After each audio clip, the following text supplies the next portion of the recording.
Welcome, guardian of Gotham's shadows, to a journey through the darkest corners of the city,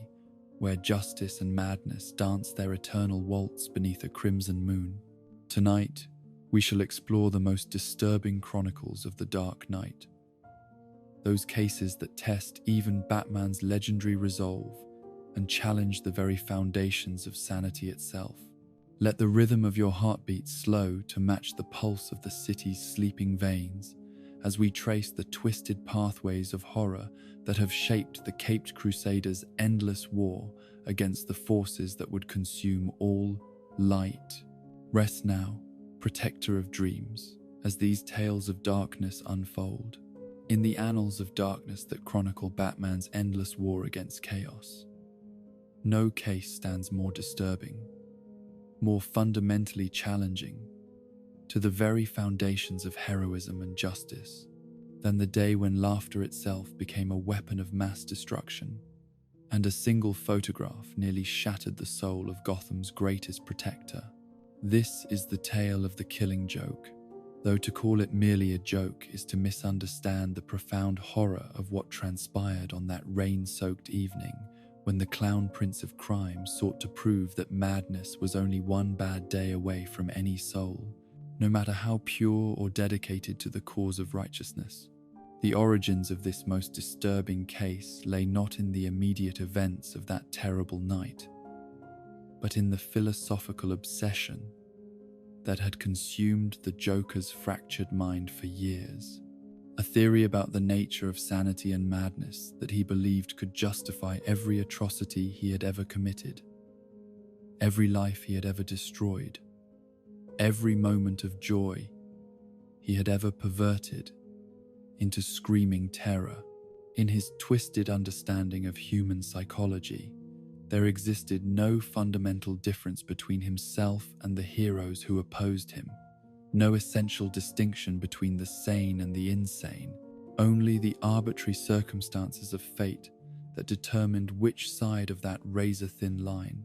any individual might find themselves upon. The man who would become the Joker had once possessed a name, a face,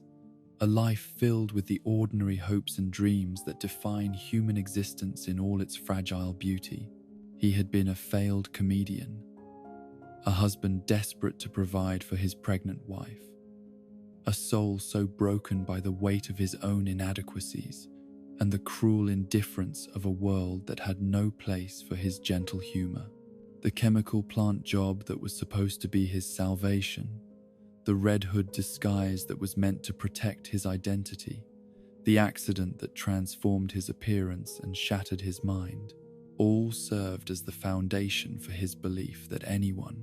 absolutely anyone, could be driven to madness by the right combination of pressure, loss, and random cruelty. Yet this origin story, like so much about the Joker, existed in a state of quantum uncertainty, shifting and changing with each telling, sometimes true, sometimes fabricated, sometimes a mixture of both truth and delusion that even the Joker himself could no longer distinguish. The uncertainty was itself part of his philosophy, for if his own past could be so malleable, so subject to revision and reinterpretation, then surely the line between sanity and madness was equally flexible, equally dependent upon the stories we tell ourselves about who we are and why we make the choices that define our existence. The target he selected for his grand demonstration was chosen with the calculated precision that characterized all of his most heinous schemes, for Commissioner James Gordon represented everything that the Joker despised about the forces of law and order.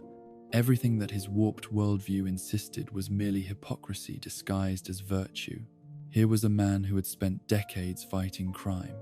who had dedicated his life to protecting the innocent and upholding justice, who seemed to possess an unshakable moral center that had survived countless encounters with the worst that humanity could produce.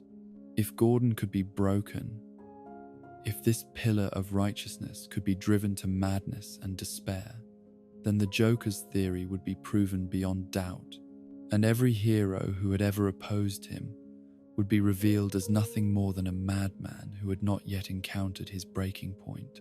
The systematic destruction of Gordon's sanity would serve as both revenge against the forces that had thwarted so many of his plans and validation of the philosophical framework that allowed him to believe his actions were not evil,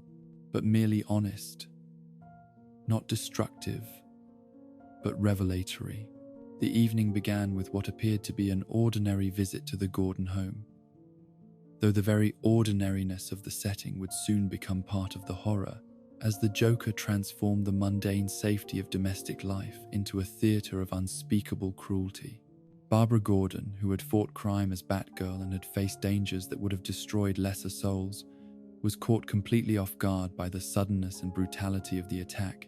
Her heroic training and superhuman courage rendered meaningless by the simple fact that evil had arrived at her door disguised as a delivery man with flowers and a smile. The gunshot that shattered her spine and left her paralyzed was not merely an act of violence, but a calculated strike, designed to cause maximum psychological damage to both victim and witnesses. The Joker understood that physical pain, however excruciating, was temporary and could be endured by sufficiently strong individuals, but the destruction of potential, the ending of dreams, the permanent alteration of everything that defined a person's relationship with their own body and their own future, these wounds went deeper than flesh and bone to strike at the very core of human identity. Commissioner Gordon's horror at discovering his daughter's condition was precisely the reaction that the Joker had anticipated and planned for, the first crack in the psychological foundation that would allow the real torture to begin. The kidnapping that followed was conducted with theatrical precision, for the Joker understood that terror was most effective when it incorporated elements of performance, when the victim was made to feel not merely threatened but humiliated, not merely afraid but complicit in their own degradation. The abandoned amusement park that served as the setting for Gordon's torment was chosen for its symbolic resonance as much as its practical advantages, for here was a place where joy had once reigned, where families had come to laugh and play and forget their troubles for a few precious hours. The Joker's transformation of this innocent venue into a house of horrors represented his fundamental approach to evil, the systematic corruption of everything pure and beautiful into instruments of pain and despair. The photographs that the Joker had taken of Barbara Gordon in her moment of greatest vulnerability were not merely evidence of his cruelty, but weapons in the psychological war he was waging against her father's sanity. The forced viewing of these images, while Gordon was stripped, caged, and paraded through the funhouse, was designed to create a perfect storm of guilt, helplessness, and rage that would shatter his mental defenses and prove that even the most righteous souls could be driven to madness. The carnival music that played throughout this ordeal was not random soundtrack but carefully chosen accompaniment, for the Joker understood that sound could be as effective as sight in creating psychological trauma, that the cheerful melodies associated with childhood happiness could become instruments of torture when heard in the context of unspeakable suffering. The juxtaposition of innocent music with horrific imagery was designed to create cognitive dissonance so severe that the victim's mind would retreat into madness rather than attempt to process the contradiction. Batman's arrival at the amusement park represented more than a rescue mission, for the Dark Knight understood immediately that this was not merely another criminal scheme, but a direct challenge to everything he believed about justice, heroism, and the fundamental nature of good and evil. The Joker's monologue about madness being the only sensible response to an insane world struck at doubts that Batman had harbored since the beginning of his crusade, questions about whether his own mission was the product of rational moral reasoning or the obsessive behavior of a traumatized mind. The revelation of the Joker's possible origin story during their final confrontation was presented not as truth but as possibility, a reminder that every villain was once someone's child, someone's hope, someone who had perhaps started down the path of heroism before circumstances and choices led them into darkness. The parallel between the tragedy that had created Batman and the different tragedy that might have created the Joker was not lost on either combatant, for they recognized in each other the same fundamental response to overwhelming loss, differing only in the direction that response had taken. The joke that the Joker told at the climax of their encounter was itself a metaphor for the philosophical divide between them, a story about two madmen trying to cross from one building to another, one trusting and one fearful, one willing to take a leap of faith, and one paralyzed by the certainty that he would fall. The laughter that both men shared at the end was perhaps the most disturbing element of the entire case, for it suggested a moment of understanding, a recognition of shared insanity that made the line between hero and villain seem suddenly arbitrary and meaningless. The long-term consequences of this case extended far beyond the immediate physical and psychological damage inflicted upon its victims, for it fundamentally altered Batman's understanding of his own mission and methods. The realization that he might be only one bad day away from becoming the very evil he fought against forced him to examine his motivations and techniques with unprecedented scrutiny, to question whether his war on crime was making Gotham safer, or simply perpetuating a cycle of violence that could never truly end. Commissioner Gordon's recovery from his ordeal demonstrated the resilience of the human spirit when it is anchored by genuine moral conviction and supported by loving relationships. Yet the scars left by his experience would influence his approach to police work and his relationship with Batman for years to come. The knowledge that evil could strike so suddenly and so personally at the heart of his family made him more cautious, more aware of the prices that public service could exact from those who chose to stand against darkness. Barbara Gordon's transformation from Batgirl to Oracle represented perhaps the most profound example of how individuals could choose to respond to tragedy with growth rather than surrender, finding new ways to serve the cause of justice even when their original methods were no longer available to them. Her journey from victim to survivor to hero again demonstrated that true strength was not measured by physical capability, but by the willingness to continue fighting regardless of the obstacles and limitations that circumstances might impose. The philosophical questions raised by the Killing Joke continued to resonate throughout Batman's subsequent cases, serving as a constant reminder that the difference between heroism and villainy might be smaller than anyone wanted to admit, that the capacity for both great good and great evil existed within every human soul, waiting for the right circumstances to determine which path would be chosen. The case forced Batman to confront the possibility that his own obsessive dedication to fighting crime was itself a form of madness, albeit one that served constructive rather than destructive purposes. The Joker's theory about one bad day being sufficient to drive anyone to insanity was ultimately proven false by Commissioner Gordon's recovery and continued service. Yet the horror of the experiment itself demonstrated the terrible power of targeted cruelty to inflict damage that went far beyond mere physical harm. The systematic nature of the Joker's approach, the careful calculation behind every element of his torture, revealed a mind capable of understanding human psychology well enough to weaponize its vulnerabilities in ways that conventional violence could never achieve. The theological implications of the case were perhaps its most disturbing aspect, for it raised questions about the nature of evil that transcended simple matters of criminal justice to encompass fundamental questions about meaning, purpose, and the possibility of redemption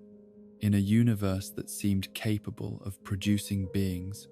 who dedicated their extraordinary talents to the systematic destruction of everything beautiful and innocent. The Joker's claim that his actions were honest rather than evil suggested a worldview in which traditional moral categories became meaningless, where cruelty was simply another form of truth-telling. The impact of the case on Batman's relationship with other heroes was profound and lasting, for it forced him to confront the possibility that his methods and motivations were closer to those of his enemies than he had ever wanted to admit. The isolation that had always characterized his approach to crime fighting became even more pronounced as he struggled with doubts about whether anyone who chose to wage war against human evil could remain fully human themselves. The artistic and literary dimensions of the Joker's crime were perhaps its most chilling aspects, for they revealed a mind capable of transforming suffering into spectacle, pain into performance, tragedy into art. The photographs that served as weapons in his psychological assault were also documents of his aesthetic vision, proof that he viewed his crimes not merely as expressions of random violence, but as carefully crafted statements about the nature of existence and the meaning of sanity in an insane world. The case demonstrated that the most dangerous criminals were not those who acted from passion or desperation, but those who possessed the intellectual capacity to understand their victim's psychology well enough to create customized torments that struck at the very foundations of identity and meaning. The Joker's genius lay not in his ability to inflict physical pain, but in his understanding of how to use that pain as a tool for destroying everything that made his victims' lives worth living. The recurring theme throughout the case was the question of whether heroism was a choice freely made or a compulsion driven by psychological damage, whether Batman's dedication to justice was genuinely virtuous or simply another form of the obsessive behavior that characterized his enemies. The parallel structures of their origin stories suggested that the difference between them might be more a matter of chance than character, more dependent upon external circumstances than internal moral fiber.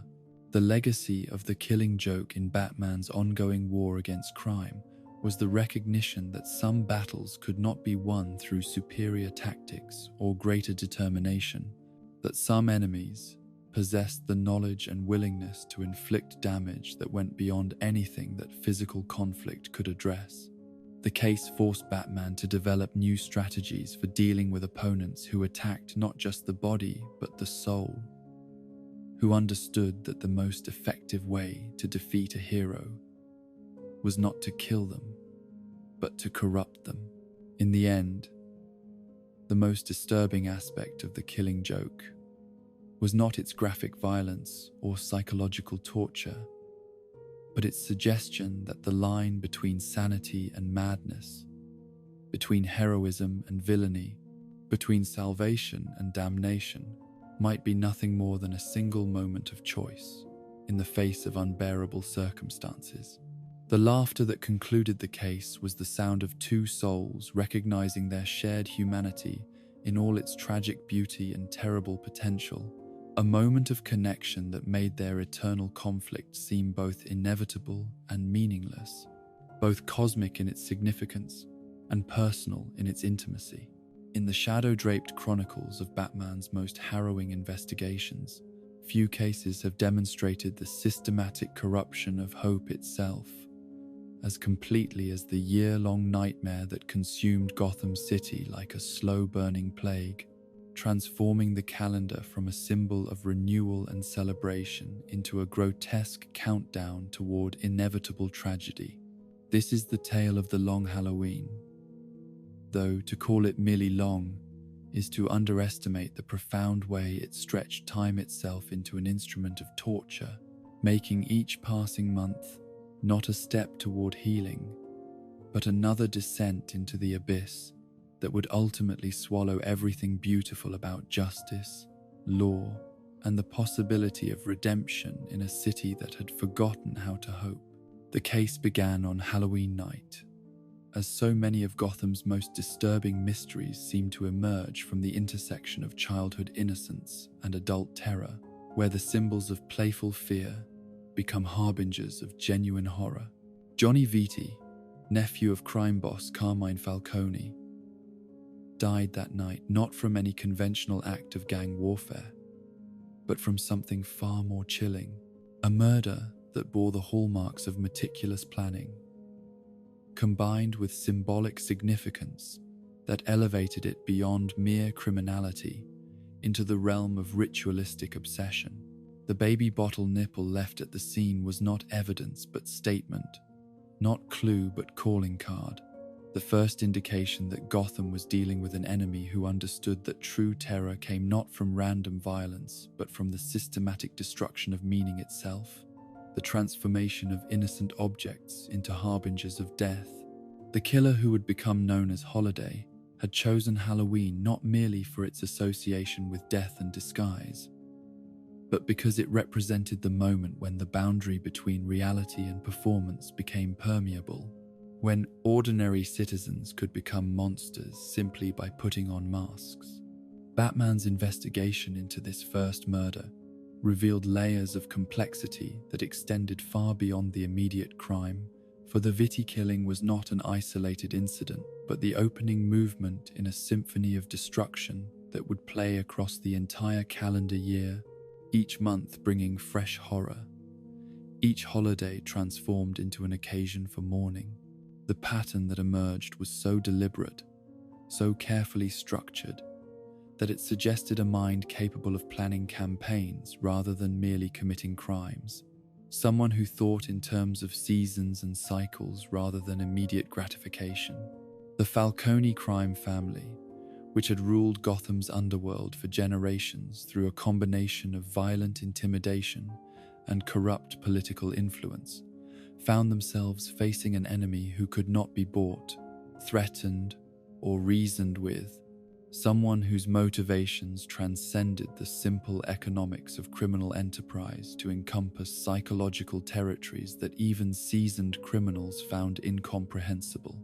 The systematic targeting of their organization was conducted with surgical precision, each death carefully timed to inflict maximum psychological damage while advancing a larger agenda that remained hidden behind the seasonal mask of calendar-based symbolism. District Attorney Harvey Dent's involvement in the case represented more than professional duty, for he had staked his career and his personal sense of justice on the possibility that Gotham's corrupt systems could be reformed through legitimate legal channels rather than the vigilante methods that Batman employed. His crusade against organized crime was conducted with the passionate intensity of a true believer, someone who genuinely thought that the law could triumph over lawlessness if only it were applied with sufficient courage and determination. The psychological profile that emerged of Harvey Dent during this period revealed a man operating under tremendous pressure,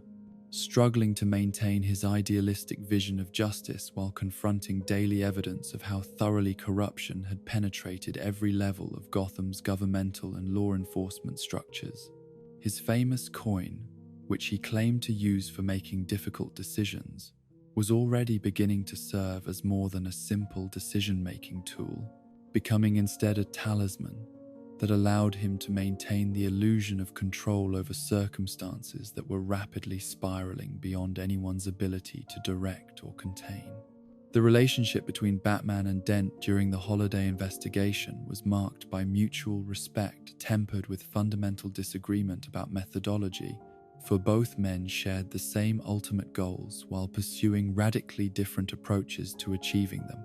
Batman's willingness to operate outside legal constraints was balanced against Dent's determination to work within the system, creating a dynamic tension that would ultimately prove unsustainable when the pressures of the case forced both men to confront the limitations of their chosen methods.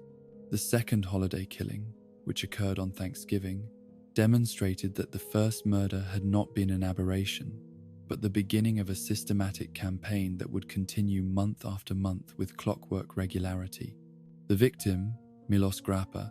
died in a manner that suggested the killer was growing more confident, more willing to take risks, more committed to the symbolic significance of the timing than to simple efficiency or safety in execution. The pattern of evidence at each crime scene revealed a killer who possessed intimate knowledge of both criminal methodology and police procedure, someone who understood not only how to commit murder, but how to manipulate the investigation that would follow. The deliberate placement of clues suggested a mind that took pleasure not just in killing, but in the intellectual game of matching wits with the detectives who would attempt to solve the crimes, transforming each murder into a chess match played with human lives as pawns. Commissioner Gordon's frustration with the Holiday case reflected broader concerns about the changing nature of crime in Gotham,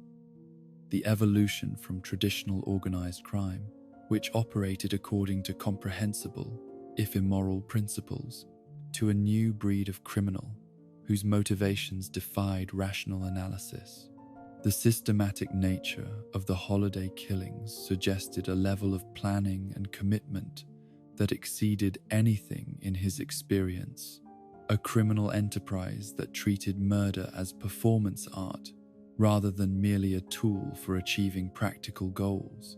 The involvement of Calendar Man in the investigation added layers of complexity and horror that extended the case beyond simple serial killing into territories of psychological manipulation and philosophical discourse about time, meaning,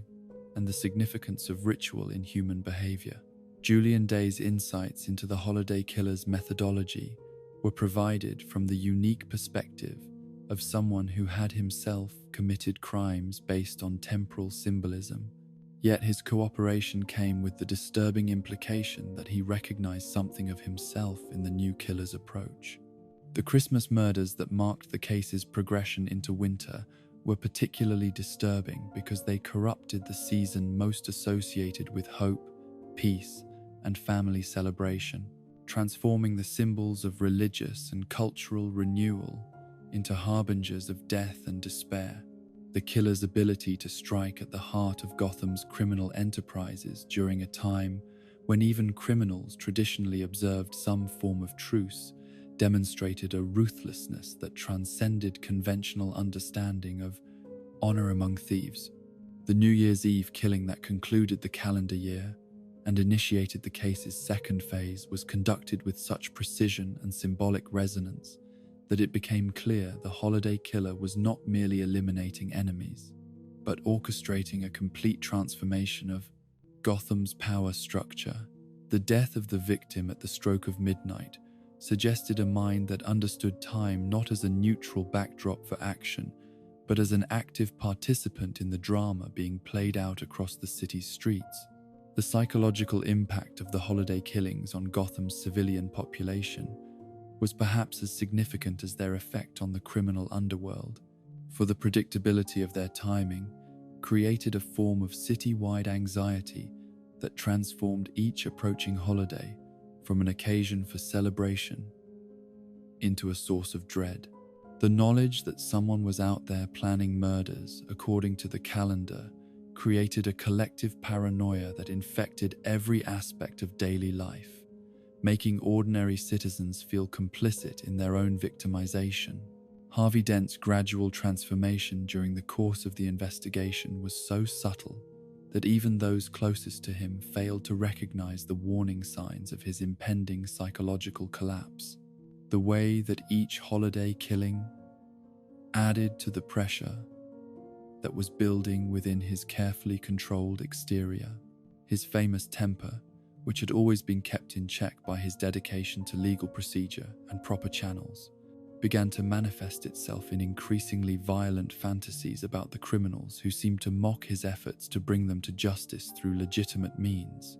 The Valentine's Day killing that occurred early in the case's second year marked a turning point in both the investigation and Harvey Dent's psychological deterioration, for it demonstrated that the Holiday Killer's campaign was not winding down but escalating,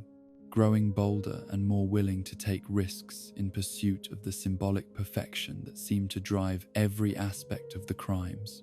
The romantic associations of the holiday were corrupted into an expression of the killer's twisted relationship with death itself, a perverse form of courtship conducted through violence and terror. The involvement of Gotham's established supervillains in the Holiday case created additional layers of complexity that transformed a serial killing investigation into something approaching urban warfare, as various criminal enterprises attempted to use the chaos created by Holiday's campaign to advance their own agendas.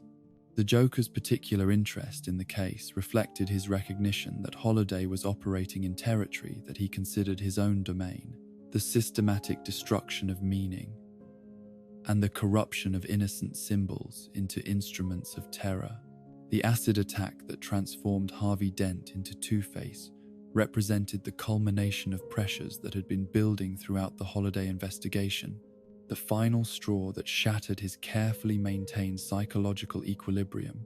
and released the violent impulses that he had spent years suppressing in service of his legal career. The physical disfigurement was merely the external manifestation of internal damage that had been accumulating for months as he watched his idealistic vision of justice crumble in the face of Gotham's systemic corruption. The revelation that Two-Face had become a killer himself,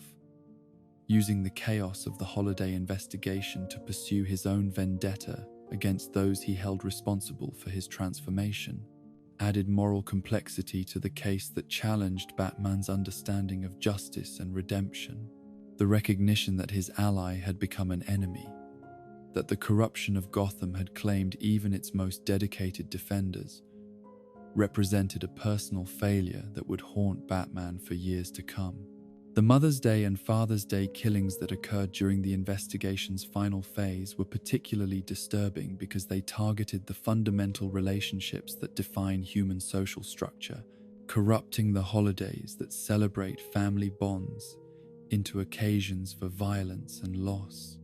The symbolic significance of these dates suggested a killer whose hatred extended beyond individual enemies to encompass the very institutions that hold society together. The Labor Day killing that seemed to conclude the Holiday campaign was revealed to be not the end of the terror, but its transformation into something even more disturbing. As the investigation uncovered evidence that multiple individuals had been involved in the Holiday killings, that the systematic nature of the campaign had masked the participation of several different killers operating with shared symbolism but different motivations. Gilda Dent's involvement in the Holiday killings as revealed in the case's conclusion was perhaps the most disturbing element of the entire investigation, for it demonstrated that the corruption of justice had extended even to those who seemed most removed from Gotham's criminal underworld. Her transformation from supportive spouse to vengeful killer was motivated by love rather than hatred, by a desire to protect her husband from the forces that were destroying him rather than by personal ambition or criminal intent. The recognition that Gilda had begun the Holiday killings in an attempt to eliminate the criminals who were placing such pressure on her husband that it was destroying his health and sanity added tragic dimensions to the case that elevated it beyond simple crime into the realm of classical tragedy. Her murders were acts of love, perverted by desperation, demonstrations of how even the most noble intentions could be corrupted when they encountered the systematic evil that defined Gotham's power structures. The revelation that Harvey Dent had also participated in some of the Holiday killings, using his access to police information and evidence to target criminals who had escaped justice through legal technicalities or corrupt influence, completed the transformation of the case from investigation into meditation on the nature of justice itself. The recognition that the man who had dedicated his career to upholding the law had ultimately been driven to violate it in pursuit of outcomes that the legal system could not achieve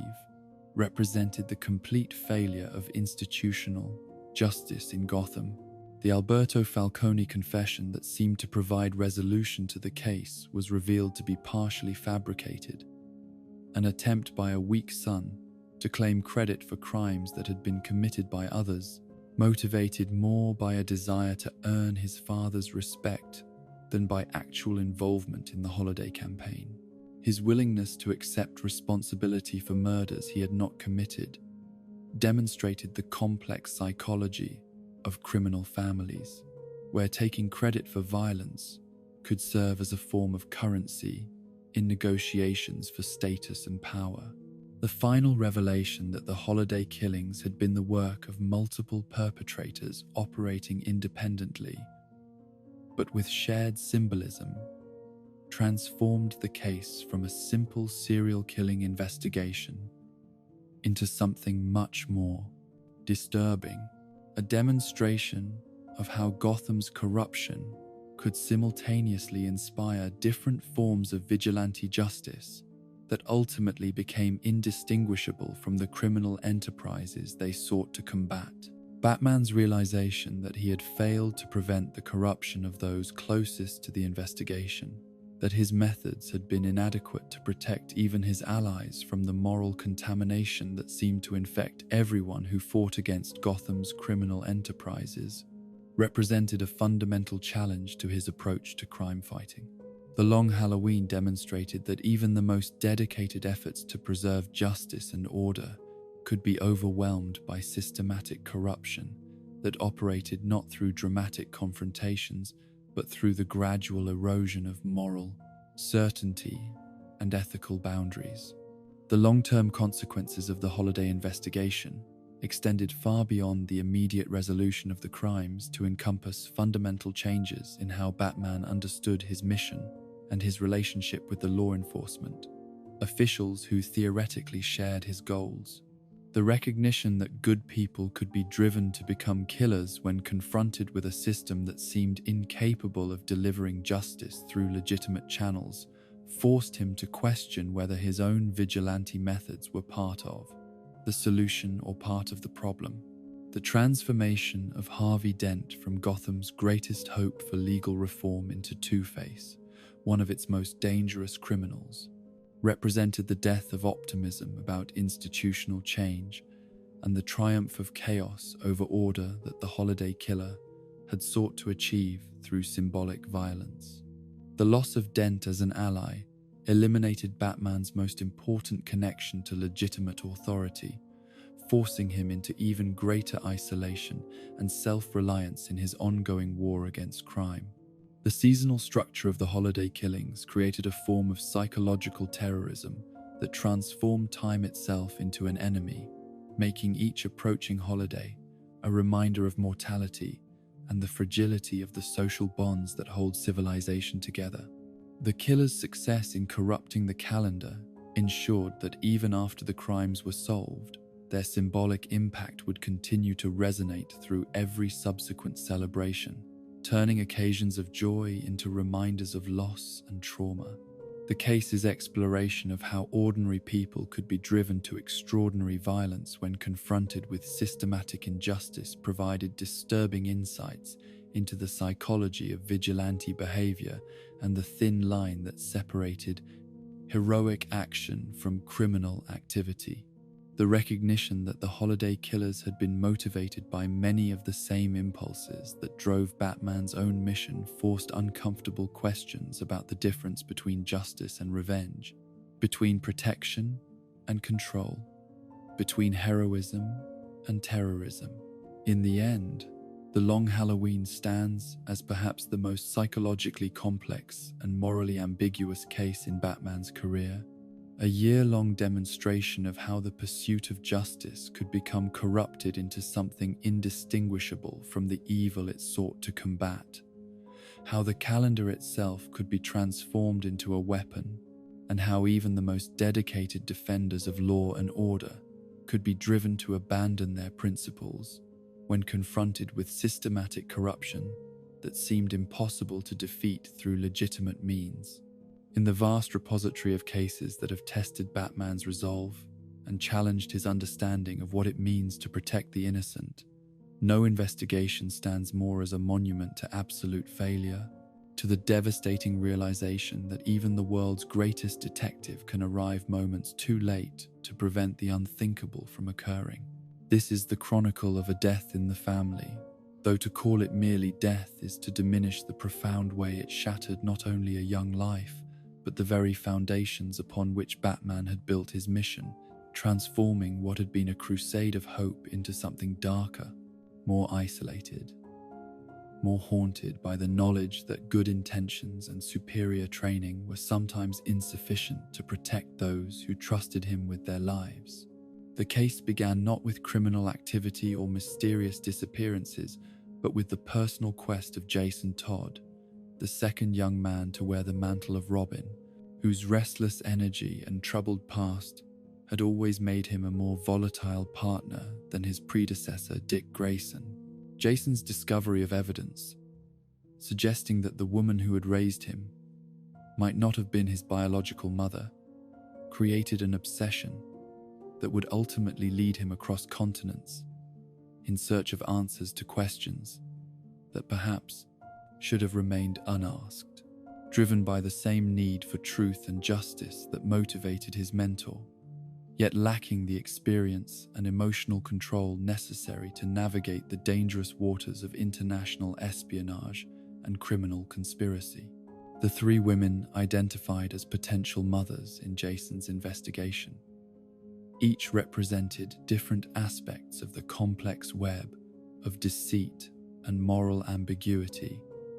that characterized the darker corners of the world where Batman's mission intersected with global politics and humanitarian crisis. Charmin Rosen, the Israeli secret agent, embodied the moral compromises that intelligent people made when serving causes larger than themselves, while Shiva Woosan represented the seductive appeal of power divorced from ethical consideration, and Sheila Haywood seemed to offer the humanitarian idealism that Jason desperately wanted to find in his family history. Batman's decision to allow Jason to pursue this investigation, despite his reservations about the teenager's emotional stability and tendency toward reckless behavior, reflected the complex dynamics of their partnership and Bruce Wayne's ongoing struggle to balance his protective instincts with his recognition that Jason needed to confront his past in order to move forward with his life. The mentor's failure to fully grasp the psychological implications of Jason's quest would prove to be one of the most costly mistakes in his career, a miscalculation that demonstrated how even superior intellect and extensive experience could be inadequate when dealing with the unpredictable variables of adolescent psychology and family trauma. The journey to Ethiopia that would ultimately claim Jason's life began as a routine investigation into humanitarian aid organizations and their potential connections to international criminal enterprises, the kind of complex case that required patience, careful planning, and coordination with local authorities who might have their own agendas and limitations. Jason's eagerness to prove himself worthy of the Robin mantle led him to take risks that a more experienced operative would have avoided, pursuing leads without adequate backup and making contact with individuals whose loyalties and motivations remained unclear. The discovery that Dr. Sheila Haywood was indeed his biological mother should have been a moment of triumph and emotional healing for Jason, the resolution of questions that had haunted him since childhood, and the foundation for building a relationship that might have provided the stability and affection that his troubled upbringing had denied him. Instead, it became the first step in a carefully orchestrated trap that would exploit his deepest psychological vulnerabilities and transform his greatest hope into the instrument of his destruction. The Joker's involvement in the Ethiopian aid operation was not coincidental but the result of careful planning and his intuitive understanding of how to corrupt humanitarian impulses into tools for causing maximum suffering. His partnership with Dr. Haywood was based not on shared criminal ambitions, but on his recognition that she possessed exactly the kind of moral flexibility and emotional desperation that made her an ideal accomplice in crimes that required the appearance of legitimacy and respectability. Dr. Haywood's embezzlement of medical supplies from the refugee camps she was supposed to be serving represented more than simple theft, for it transformed life-saving resources into commodities to be sold to the highest bidder. regardless of the human cost of such transactions. Her willingness to participate in schemes that directly caused the deaths of innocent civilians, including children and elderly refugees who depended upon the aid that she was stealing,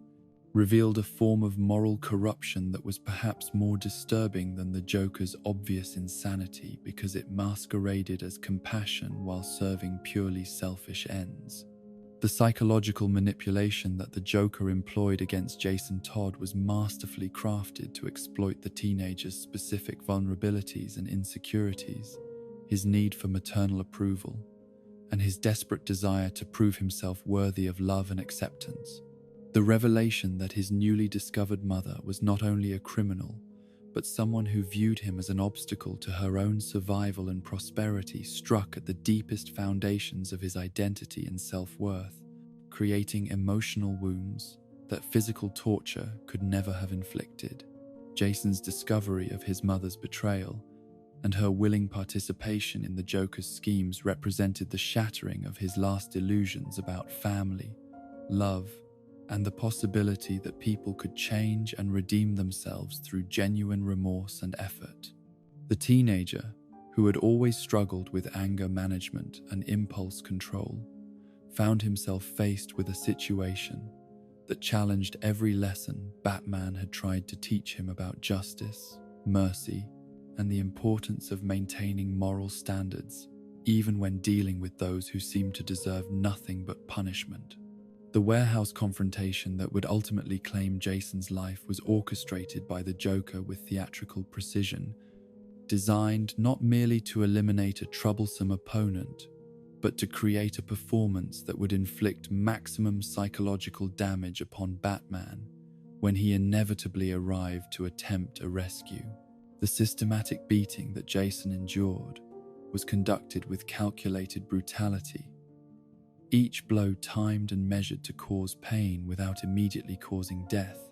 extending the suffering for as long as possible, while ensuring that the victim remained conscious and aware of his helplessness. The crowbar that served as the instrument of Jason's torture was chosen not for its efficiency as a weapon, but for its symbolic resonance, representing the transformation of a simple tool into an instrument of cruelty, the corruption of objects associated with honest labor into mechanisms for inflicting pain. The Joker's methodical approach to the beating demonstrated his understanding that true terror came not from random violence, but from the systematic application of force that followed its own twisted logic and purpose. The psychological dimension of Jason's torment extended beyond physical pain to encompass the emotional agony of knowing that his mother was watching his suffering without intervening, that the person he had traveled across the world to find was complicit in his destruction. The teenager's attempts to protect Dr. Hayward, even as she betrayed him, revealed the depth of his need for family connection and his willingness to sacrifice himself for even the illusion of maternal love. Batman's desperate race to reach the warehouse before the Joker's plan could reach its conclusion represented more than a rescue mission. For Bruce Wayne understood that Jason's life represented his greatest success and most profound failure as a mentor. The young man who embodied both the potential for redemption that existed in every troubled soul and the dangers of involving children in adult conflicts that could destroy innocence as surely as they could forge heroes. The explosion that destroyed the warehouse and claimed Jason's life occurred with such suddenness and finality that even Batman's enhanced reflexes and tactical planning proved inadequate to prevent the tragedy, arriving moments after the detonation to find nothing but rubble, and the devastating realization that his failure to act sooner had cost the life of someone who had trusted him completely. The sight of Jason's broken body in the wreckage represented the physical manifestation of every doubt and fear that had haunted Batman since he first decided to involve young partners in his war against crime. The Joker's escape from the explosion and subsequent taunting of Batman about his failure to save Robin added layers of cruelty that extended the crime beyond simple murder into psychological warfare designed to destroy the hero's effectiveness and moral certainty. The villains claim that Jason had died trying to save his treacherous mother rather than attempting to escape was crafted to maximize Batman's guilt and self-recrimination, transforming the teenager's heroic impulses into weapons against his mentor's psyche. The public voting campaign that had preceded Jason's death added a disturbing metatextual dimension to the tragedy, as readers were given the opportunity to determine whether Robin would live or die, transforming fiction into a form of democratic decision-making that reflected broader cultural anxieties about youth, violence, and the responsibilities of those who create entertainment for mass consumption. The narrow margin by which death was chosen over survival suggested a society deeply conflicted about its relationship with violence and its willingness to sacrifice innocence for dramatic effect. The immediate aftermath of Jason's death saw Batman retreat into a form of isolation and emotional numbness that threatened to transform his mission from a crusade for justice into a mechanical exercise in punishment and control. The guilt that consumed Bruce Wayne was not merely personal but philosophical, forcing him to confront fundamental questions about whether his methods were protecting innocence or simply creating more targets for the criminals who sought to strike at him through those he cared about. The changes that Batman implemented in his crime-fighting methodology following Jason's death reflected his determination to ensure that no other young person would suffer a similar fate while serving as his partner. The establishment of new protocols, enhanced training requirements, and stricter limitations on Robin's involvement in dangerous situations represented attempts to create systematic safeguards against the kind of impulsive behavior that had led to tragedy. The psychological impact of Jason's death on Batman's relationship with Dick Grayson, the original Robin who had successfully transitioned to independent heroism as Nightwing, created tensions that would persist for years as both men struggled with guilt and recrimination about their failure to prevent their younger partner's destruction. Dick's survivor guilt was complicated by relief that he had not been the one to die, while Batman's protective instincts were intensified by the knowledge that he had already lost one son to his war against crime. The emergence of Tim Drake as the third Robin was initially met with resistance from Batman, who was determined never again to involve a child in activities that could result in such devastating consequences. Tim's eventual acceptance into the role came only after he demonstrated not merely the skills and intelligence necessary for the position, but the emotional maturity and strategic thinking that might prevent the kind of reckless behavior that had claimed Jason's life. The long-term consequences of Jason's death extended far beyond Batman's immediate circle to influence his relationships with other heroes, law enforcement officials, and even his enemies, all of whom recognized that something fundamental had changed in his approach to crime fighting. The Dark Knight's methods became more methodical and less improvisational, more focused on preventing civilian casualties and less willing to take risks that might endanger innocent bystanders. The transformation of Jason Todd from Robin into a symbol of heroic sacrifice was complicated by the circumstances of his death and the questions it raised about Batman's judgment and methodology. The teenager's legacy became a constant reminder of the prices that could be exacted by the war against crime, and the responsibility that adults bore for protecting young people, who were eager to contribute to causes larger than themselves. The psychological analysis of what drove Jason to make the choices that led to his death revealed complex interactions between his troubled childhood, his need for approval and acceptance, his anger at injustice, and his desire to prove himself worthy of the trust that Batman had placed in him. The recognition that his heroic impulses had been manipulated and exploited by those who understood his vulnerabilities added tragic dimensions to his story that elevated it beyond simple tale of good versus evil into meditation on the nature of family, trust, and the prices of idealism. The Joker's use of Jason's death as a recurring theme in his subsequent encounters with Batman demonstrated his understanding that some wounds never truly heal, that the memory of failure could be as effective a weapon as any physical assault or psychological manipulation. The villain's periodic references to Robin's death served to reopen psychological scars and force Batman to relive his greatest failure whenever he seemed to be gaining confidence or achieving success in his mission. The impact of a death in the family on Batman's broader mission extended beyond questions of methodology and partnership to encompass fundamental issues about the nature of heroism itself and whether the benefits of vigilante action could ever justify the risks it posed to those who participated in it. Jason's death forced Batman to confront the possibility that his war against crime was not protecting innocents, but creating new categories of victims who suffered precisely because of their association with his crusade. The theological implications of the case were perhaps its most disturbing aspect, for it raised questions about the nature of evil and suffering that transcended simple matters of criminal justice to encompass broader concerns about meaning, purpose, and the possibility of redemption in a universe that seemed capable of punishing the innocent while rewarding the guilty. Jason's death suggested that virtue was not necessarily protected by divine justice and that evil could triumph despite the best efforts of those who sought to oppose it. The literary and mythological dimensions of Jason's story connected it to broader traditions of tragic heroism, while also updating classical themes for contemporary audiences, creating a narrative that functions simultaneously as entertainment, moral instruction,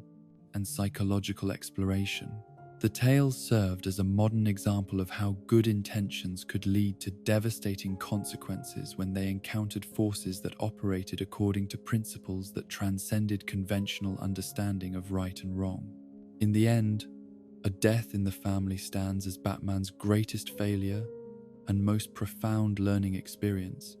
a case that demonstrated the terrible prices that could be exacted by the choice to fight evil and the responsibility that heroes bore for protecting those who chose to stand beside them in that fight. Jason Todd's death became not merely a personal tragedy for Batman, but a defining moment that shaped every subsequent decision about partnership, risk, and the fundamental question of whether the war against crime could ever truly be won, or whether it was simply an eternal struggle that claimed new victims with each generation of those brave enough to take up the cause of justice in a world that seemed determined to punish such courage with loss and sorrow. In the darkest annals of Batman's investigative career, few cases have demonstrated the insidious nature of evil hiding behind masks of respectability and familial love as completely as the nightmare that unfolded when Dick Grayson wore the mantle of the Dark Knight and discovered that sometimes the most dangerous predators are those who have learned to camouflage themselves within the very institutions designed to protect the innocent. This is the chronicle of the Black Mirror, though to call it merely a mirror is to underestimate its function as a window into abyssal depths of human corruption that reflect not distorted images, but terrible truths about the capacity for evil that can flourish in the hearts of those we trust most completely. The case began with what appeared to be routine criminal activity in the shadowy underground markets, where Gotham's wealthy elite satisfied appetites too depraved to be acknowledged in polite society. Yet the auction house that Dick Grayson discovered during his investigation proved to be trafficking in commodities so horrific that even seasoned veterans of Gotham's criminal underworld found themselves unprepared for the systematic commercialization of human suffering that had been operating beneath their notice for years. The bidding wars conducted in elegant surroundings with champagne and catered refreshments were not for stolen artwork or exotic contraband, but for human organs, body parts, and living victims whose only crime had been their vulnerability to those who viewed them as merchandise rather than people. The realization that Gotham's social and economic elite were not merely tolerating this trade, but actively participating in it, as both customers and suppliers shattered illusions about the city's power structure that even Batman's years of investigation had not fully prepared the new Dark Knight to confront. These were not the obvious villains of Arkham Asylum, or the street-level criminals who wore their evil openly, but pillars of the community whose charitable donations and civic involvement provided perfect camouflage for activities that reduced human beings to collections of valuable components to be harvested and sold to the highest bidder.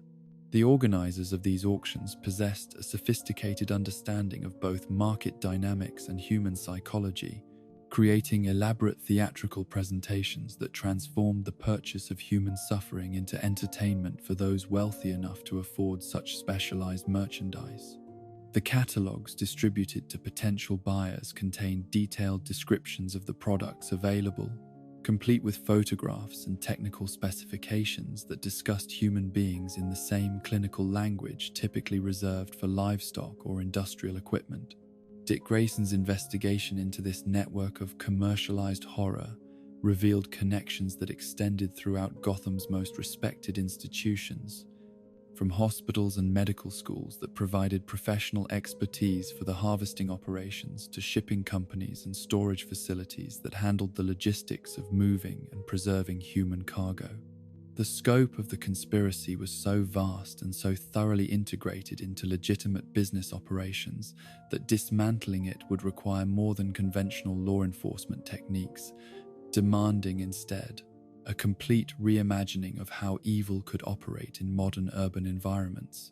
The psychological profiles of the individuals involved in these operations revealed a form of moral dissociation that allowed highly educated and otherwise functional people to participate in activities that any reasonable definition of humanity would consider abominable. These were not desperate criminals driven by poverty or mental illness,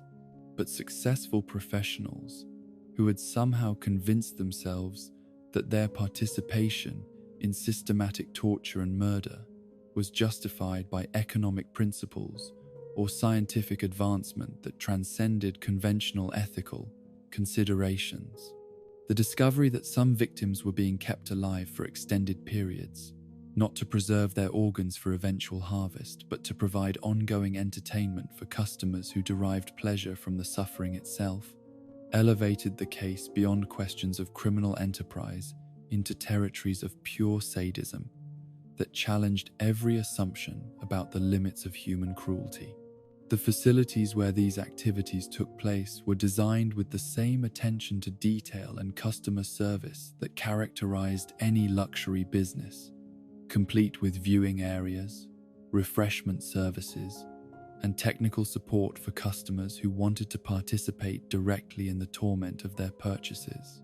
The investigation's most disturbing revelation came with the gradual realization that James Gordon Jr., the son of Commissioner Gordon,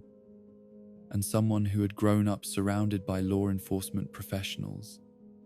dedicated to protecting the innocent, was not merely aware of these operations, but had become one of their most valued participants and organizers.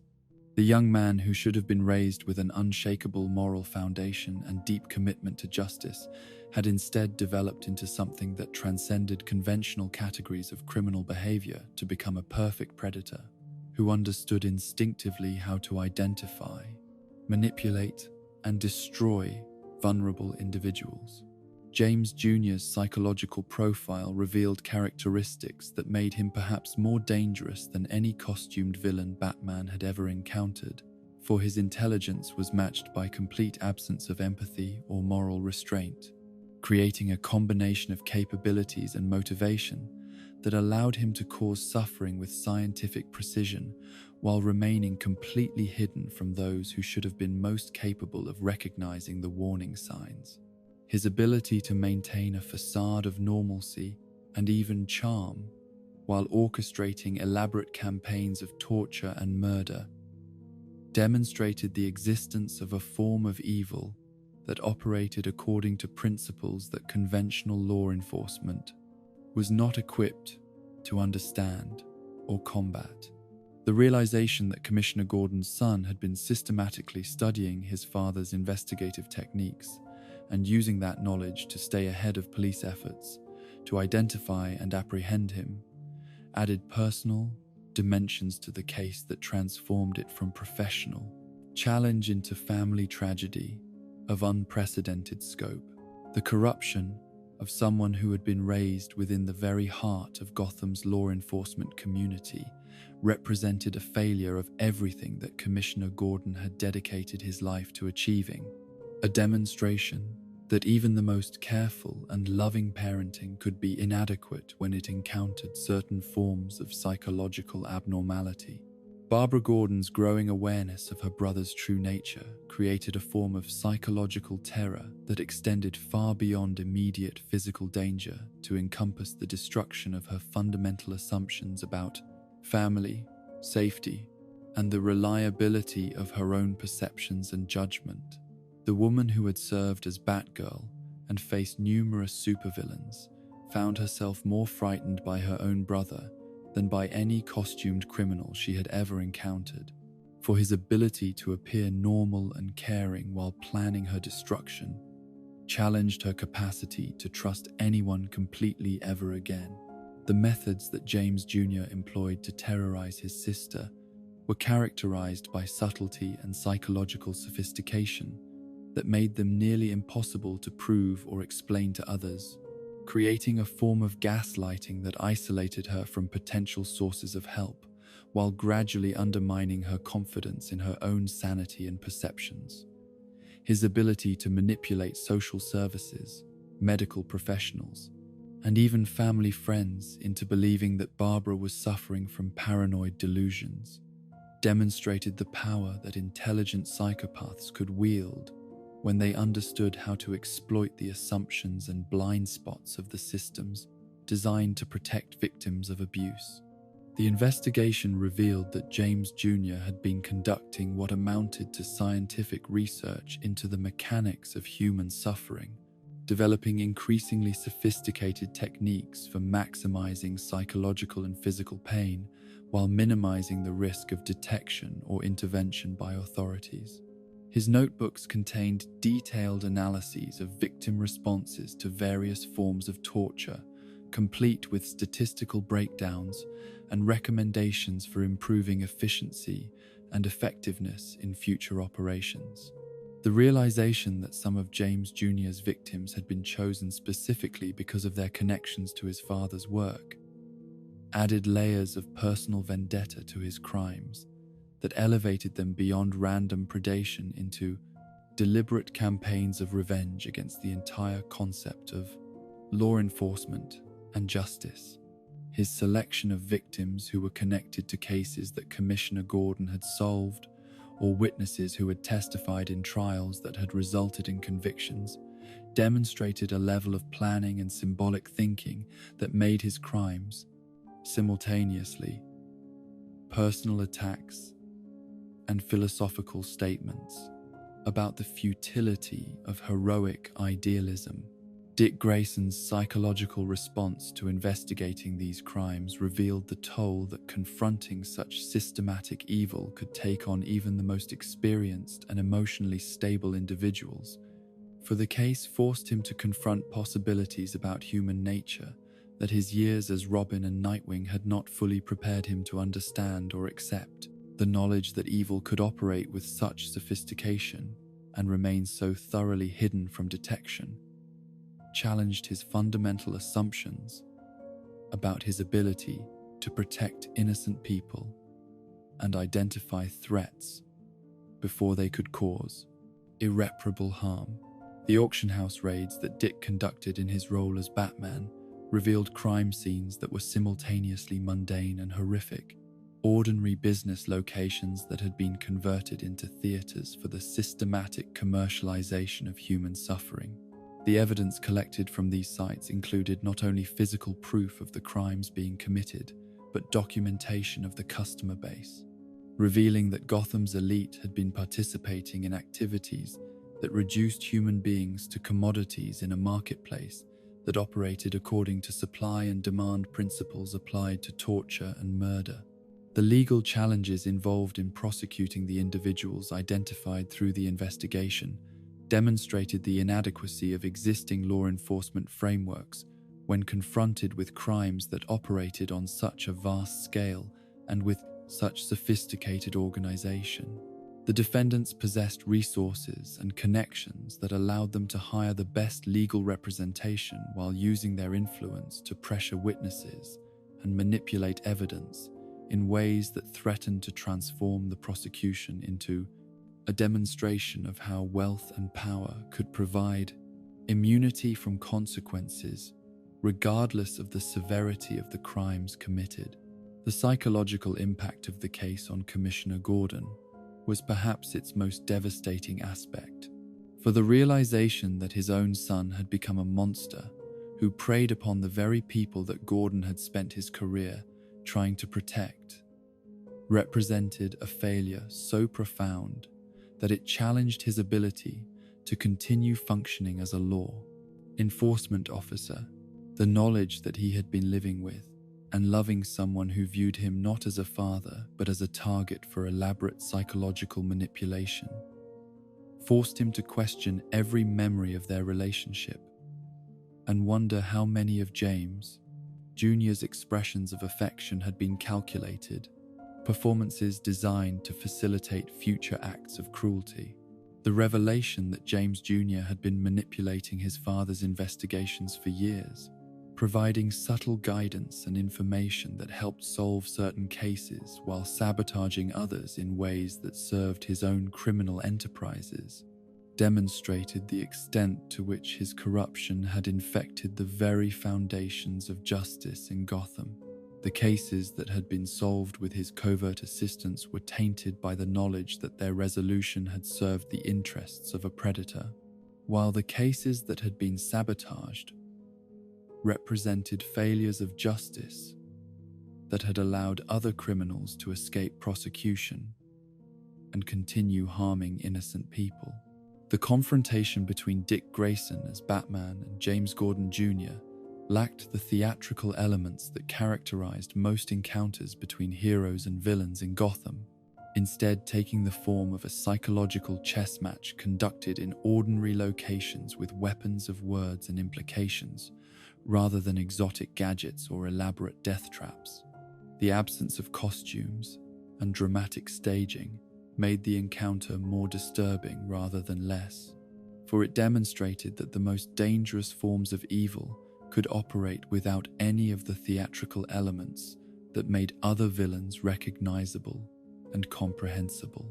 The evidence that James Jr. had been studying not only his father's investigative techniques, but also Batman's methods and psychology, suggested that his ultimate goal was not merely to commit crimes with impunity, but to systematically destroy the entire network of heroes and law enforcement officials who represented obstacles to his activities. His understanding of how both Commissioner Gordon and Batman thought and operated gave him advantages that no conventional criminal could possess, allowing him to stay ahead of their efforts while using their own strengths and dedication against them. The case's resolution, such as it was, came not through traditional victory of good over evil, but through the terrible recognition that some forms of corruption were so deeply embedded in the systems they infected that removing them would require destruction of the very institutions they had contaminated. The knowledge that James Jr. remained at large and continued to pose a threat to everyone connected to Commissioner Gordon created a form of ongoing psychological terrorism that could never be completely resolved through conventional law enforcement methods. The long-term impact of the Black Mirror case on Dick Grayson's tenure as Batman was profound and lasting, for it challenged his fundamental optimism about human nature and the possibility of redemption that had characterized his approach to heroism since his days as the first Robin. The realization that evil could operate with such sophistication while remaining completely hidden from detection forced him to develop new investigative techniques and psychological defenses that acknowledged the existence of threats that transcended conventional categories of criminal behavior. The psychological aftermath of the case extended throughout the entire Gordon family, creating rifts and suspicions that could never be completely healed, regardless of how the immediate crisis was resolved. The knowledge that one family member had systematically betrayed and terrorized the others while maintaining a facade of love and normalcy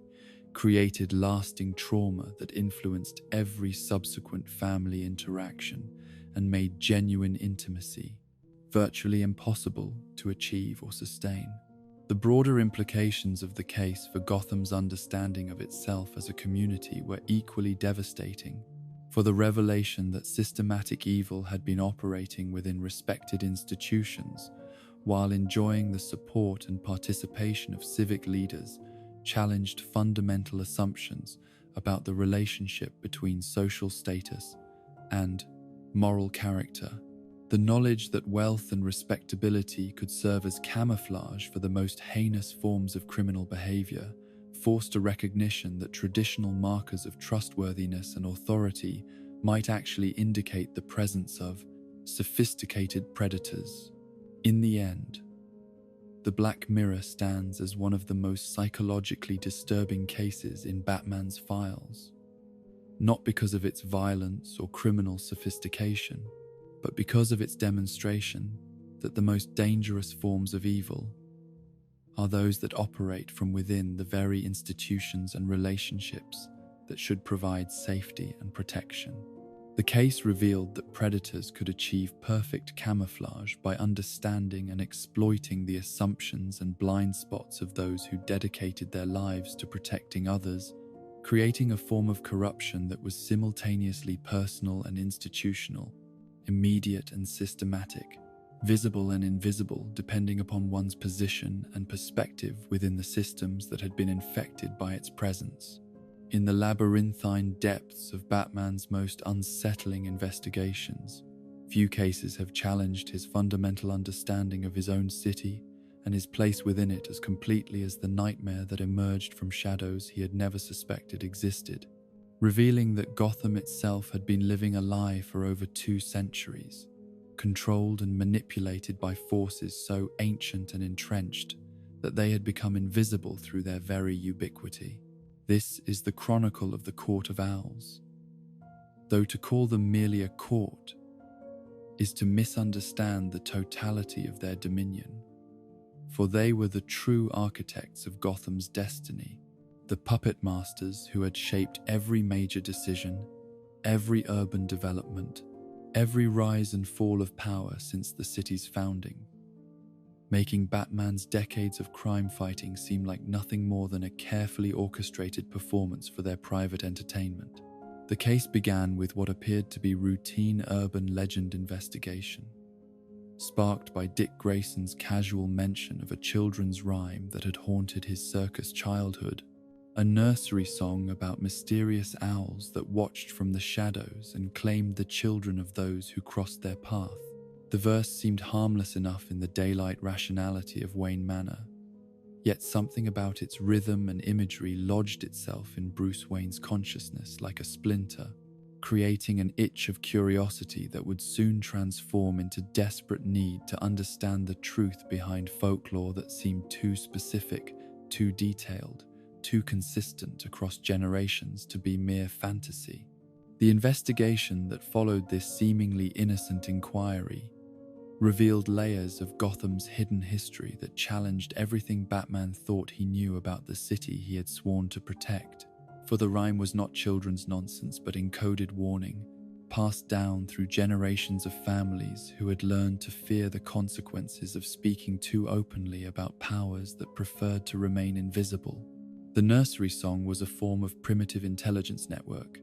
a way of transmitting vital survival information through channels that would seem innocent to casual observers while providing crucial guidance to those who understood its true meaning. The architectural survey that Batman conducted in response to his growing suspicions revealed anomalies in Gotham's building patterns that suggested the presence of hidden spaces and secret passages woven throughout the city's infrastructure with such sophistication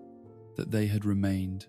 undetected despite decades of urban planning, construction, and renovation. The discovery that every major building in Gotham's financial and governmental districts contained concealed chambers and connecting tunnels created the disturbing realization that the city above ground was merely the visible portion of a far more complex structure designed to facilitate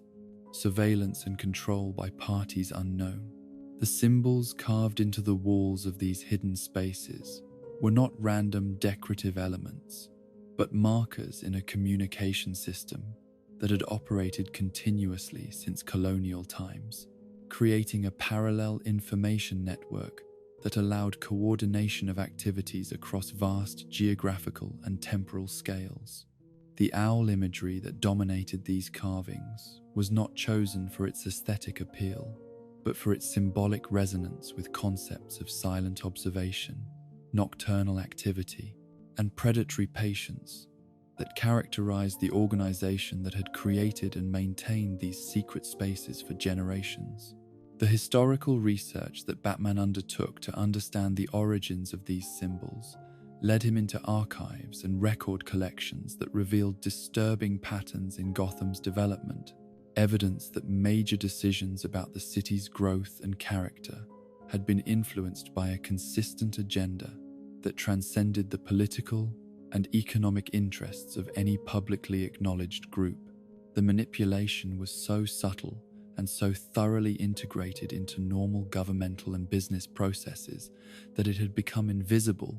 through its very pervasiveness, creating the illusion of democratic decision-making,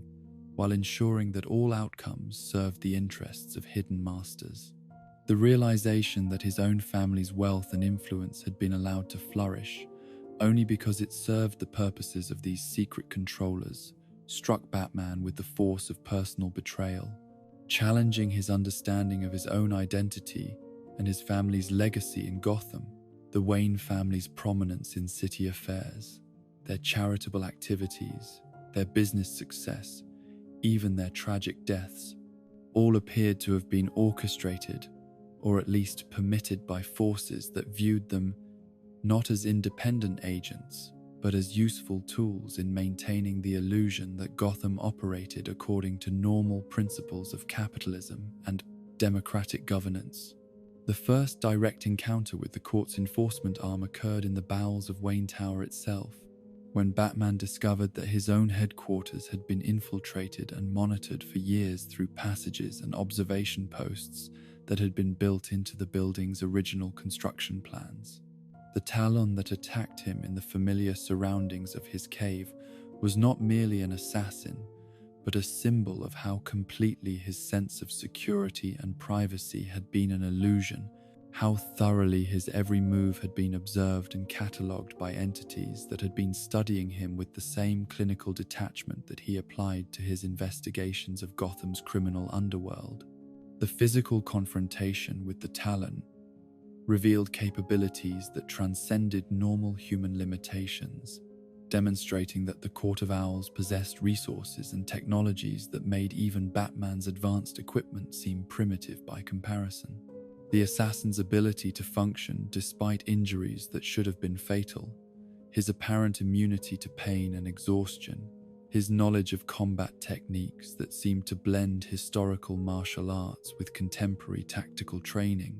all suggested an organization with access to enhancement methods that operated according to principles beyond Batman's current understanding. The psychological impact of discovering that his sanctuary had been violated was compounded by the realization that the Talon's attack was not intended to kill him but to deliver a message, a demonstration that the court could reach him anywhere at any time, should they choose to do so. The warning was delivered with surgical precision, inflicting enough damage to be memorable while stopping short of permanent harm, creating a form of psychological terrorism that was far more effective than outright violence would have been in establishing the power dynamic between Batman and his newly revealed adversaries. The investigation into the Talon's origins led Batman into Gotham's past in ways that revealed the systematic nature of the court's operations and their willingness to sacrifice generations of individuals to maintain their control over the city's development. The recruitment process that created these assassins involved identifying promising young people from vulnerable populations, typically orphans or children from dysfunctional families, who would not be missed if they disappeared, then subjecting them to training regimens that stripped away their individual personalities and transformed them into perfect weapons for the court's use. The discovery that Haley's Circus, the very organization that had been Dick Grayson's childhood home and the source of his acrobatic skills, had served for generations as a recruitment center for the Court of Owls, added personal dimensions to the case that transformed it from historical investigation into immediate threat to everything Batman held dear. The realization that Dick had been targeted for recruitment as a child,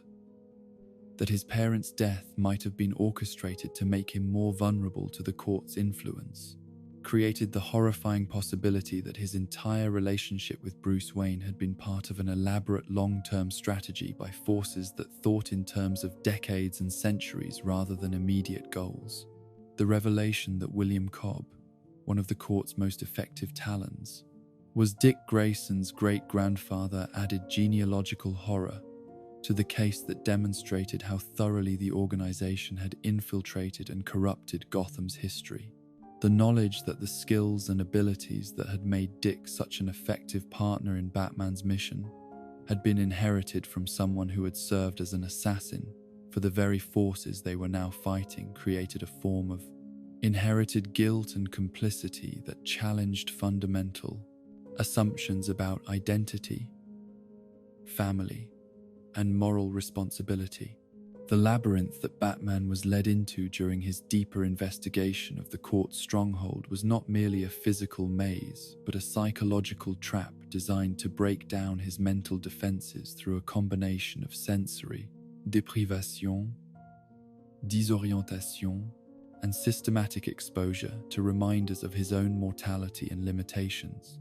The structure itself seemed to shift and change in response to his movements, creating the impression that reality itself was being manipulated by his captors in ways that challenged his sanity and his confidence in his own perceptions. The hallucinations that Batman experienced during his confinement in the maze revealed subconscious fears and doubts that he had suppressed throughout his career, forcing him to confront possibilities about his own psychological state that he had never allowed himself to acknowledge openly. The visions of his parents, his various partners, his enemies, and his own potential futures were not random psychological phenomena, but carefully crafted attacks on his sense of identity and purpose, designed to convince him that his entire mission had been futile and that his efforts to protect Gotham had actually made the city more dangerous rather than safer. The physical deterioration that accompanied his psychological ordeal in the labyrinth demonstrated that the court possessed sophisticated understanding of human physiology and psychology, creating conditions that would systematically weaken their captives while maintaining them in states of consciousness that maximized their suffering and vulnerability. The combination of dehydration, malnutrition, sleep deprivation,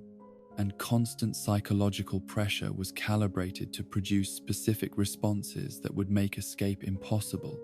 while ensuring that the victim remained aware enough to fully experience their helplessness.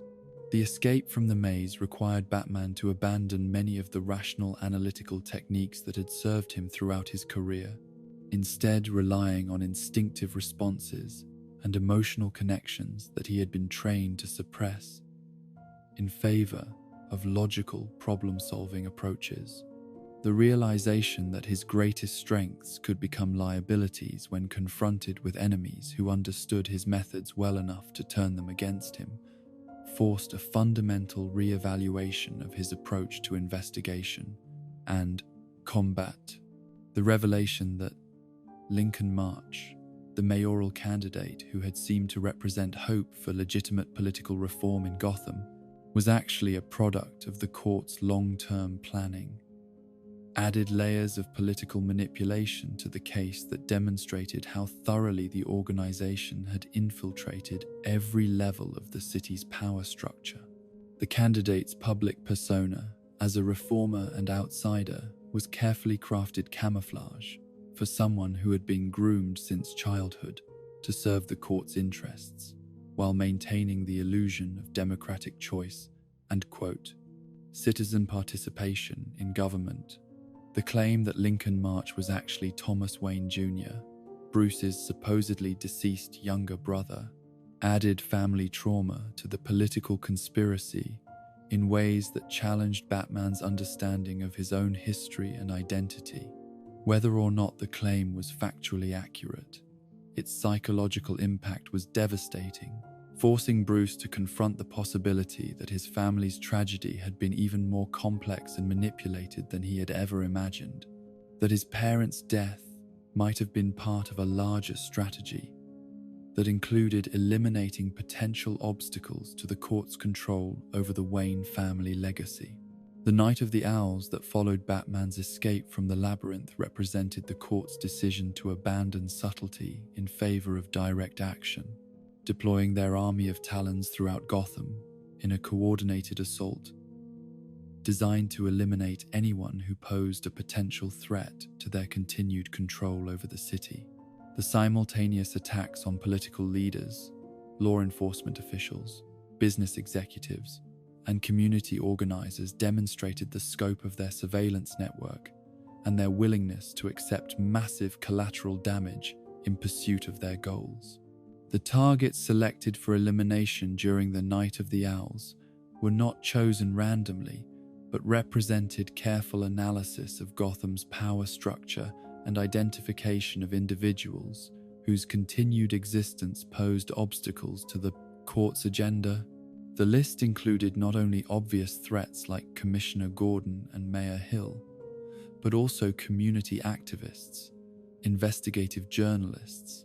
and reform-minded politicians whose influence was limited, but whose potential for growth and development made them dangerous to long-term plans for controlling the city's evolution. The coordination required to launch simultaneous attacks throughout Gotham revealed logistical capabilities that rivaled those of military organizations, suggesting that the court possessed resources and training facilities that had operated undetected for generations while preparing for exactly this type of large-scale operation. The precision timing of the attacks, the sophisticated intelligence gathering that made them possible, and the backup plans that ensured mission success even when individual Talons were defeated or delayed, all demonstrated a level of organizational sophistication that transcended anything Batman had previously encountered. The involvement of other members of the Bat family in repelling the Night of the Owls attacks created the first opportunity for coordinated resistance to the court's operations,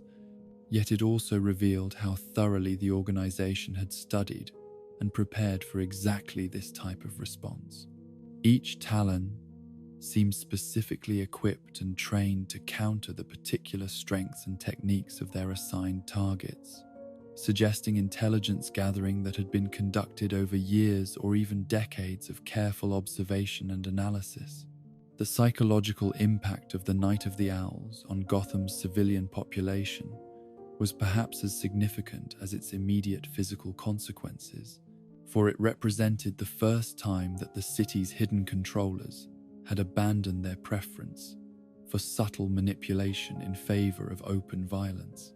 The knowledge that such forces existed and possessed the capability to launch coordinated attacks throughout the city created a form of collective trauma that would influence public discourse and private behavior for years to come. The aftermath of the Night of the Owls revealed the true scope of the court's influence and their ability to control narrative even in the face of overwhelming evidence of their existence and activities. The official investigations into the attacks were systematically undermined and misdirected through the influence that court members maintained within law enforcement and governmental agencies, ensuring that public understanding of what had occurred remained fragmented and incomplete.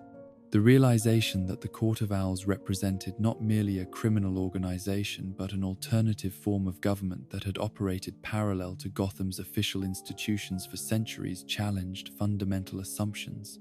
about democracy, citizenship, and the nature of political power in modern urban environments. The organization's ability to maintain control through selective enforcement rather than constant violence demonstrated a sophistication in understanding human psychology and social dynamics that made them more effective than traditional authoritarian regimes. The long-term consequences of the Court of Owls case for Batman's understanding of his mission and his relationship with Gotham were profound and lasting, for it forced him to recognize that his decades of crime fighting had addressed only the most visible and least significant threats to the city's well-being. The realization that the real power in Gotham had always rested with forces that operated beyond the reach of conventional law enforcement techniques required a fundamental reassessment of his methods and goals. The knowledge that his own family history was intertwined with the court's operations in ways that he had never suspected created ongoing uncertainty about which aspects of his identity and mission were authentic expressions of his own choices, and which had been influenced or manipulated by forces that had been observing and guiding his development since childhood. The possibility that even his decision to become Batman had been anticipated and incorporated into the court's long-term planning challenged his sense of autonomy and free will in ways that no previous enemy had managed to achieve. In the end, the Court of Owls case stands as perhaps the most psychologically devastating investigation in Batman's career, not because of its immediate violence or criminal complexity, but because of its demonstration that the city he had dedicated his life to protecting had never truly belonged to its citizens, that the democracy and justice he had fought to preserve were elaborate illusions maintained by forces that viewed human beings as resources to be managed rather than individuals with inherent rights and dignity. The case revealed that some forms of corruption were so deeply embedded in the foundations of society that exposing them required questioning everything that defined civilization itself, creating the terrible possibility that the cure might be more destructive than the disease it was intended to address. In the pantheon of horrors that have tested Batman's resolve and challenged his understanding of what evil could accomplish when freed from all moral constraint, no case stands more as a monument to the birth of absolute chaos than the first encounter with the entity that would become known as the Joker, though in those early days he bore a different name and wore a different face before acid and madness and the terrible alchemy of a single bad day transformed him into something that transcended human categories of villainy to become a force of pure entropy given form and purpose. This is the chronicle of the man who laughs, the first glimpse into the abyss that would define Batman's mission for decades to come, the moment when he realized that some enemies could not be reasoned with, reformed, or even fully understood, only contained until they inevitably escaped to spread their particular brand of meaningless destruction across an unsuspecting world. The case emerged from what should have been a routine investigation into Gotham's ongoing struggles with organized crime, the kind of methodical police work that Batman had been conducting since the early days of his crusade, tracking money flows and territorial disputes that followed predictable patterns of human greed and territorial ambition. Yet the murder of Henry Claridge in the exclusive Ace Chemical Plant executive suite bore hallmarks that defied conventional criminal analysis, for the victim had been found with his face frozen in a rictus of uncontrollable laughter, his features twisted into an expression of such profound mirth that witnesses found themselves disturbed rather than amused by the sight. The calling card left at the scene was not the crude signature of a common criminal, but the first masterpiece of what would become a lifelong obsession with transforming death into performance art. A playing card that had been chemically treated to release toxic compounds when handled, demonstrating both sophisticated knowledge of chemistry and a theatrical sensibility that elevated murder from mere elimination of obstacles into elaborate statements about the nature of existence itself. The Joker of Spades was chosen not for its symbolic significance within traditional card games, but for its representation of death transformed into entertainment, the ultimate trump card that could not be countered by conventional rules or strategies. The investigation that followed this first killing revealed disturbing patterns in Gotham's chemical industry, connections between legitimate pharmaceutical research and underground laboratories that were developing compounds with applications far removed from healing or scientific advancement. The Ace chemical plant itself was discovered to be a front for operations that violated every safety protocol and ethical guideline that governed industrial chemistry, creating substances that served no constructive purpose but possessed remarkable potential for causing specific forms of harm to human physiology and psychology. Batman's analysis of the crime scene evidence led him into the shadowy world of industrial espionage and corporate sabotage, where rival companies employed methods that ranged from conventional bribery and blackmail to exotic forms of assassination that left victims appearing to have died from natural causes or bizarre accidents. The chemical compound that had killed Henry Claridge was identified as a sophisticated neurotoxin that triggered uncontrollable muscular contractions in the facial region, while simultaneously affecting brain chemistry in ways that produced genuine feelings of euphoria and amusement, creating the horrific paradox of victims who died laughing at their own destruction. The broader investigation into the Ace chemical plant's operations revealed connections to criminal enterprises that extended throughout Gotham's industrial infrastructure, a network of corruption that used legitimate businesses as cover for activities that ranged from environmental terrorism to human experimentation. The plant's research facilities contained evidence of experiments that had been conducted on unwilling subjects, testing the effects of various chemical compounds on human physiology and psychology in ways that violated every principle of medical ethics and human dignity. The discovery that some of these experiments had been designed to create chemical agents capable of inducing specific psychological states in their victims demonstrated a level of scientific sophistication combined with complete moral abandonment that challenged Batman's understanding of what drove individuals to dedicate their considerable talents to causing suffering rather than alleviating it. The research notes found in the plant's laboratories revealed minds that approached human emotion and behavior as engineering problems to be solved through the application of appropriate chemical interventions, treating consciousness itself as nothing more than a complex biological machine to be reprogrammed according to the desires of those who possessed sufficient technical knowledge. The first encounter with the entity that would become the Joker occurred in the depths of the Ace chemical plant during Batman's investigation into the facility's hidden operations, when a figure in a red hood emerged from the shadows like a manifestation of every nightmare about the corruption of human potential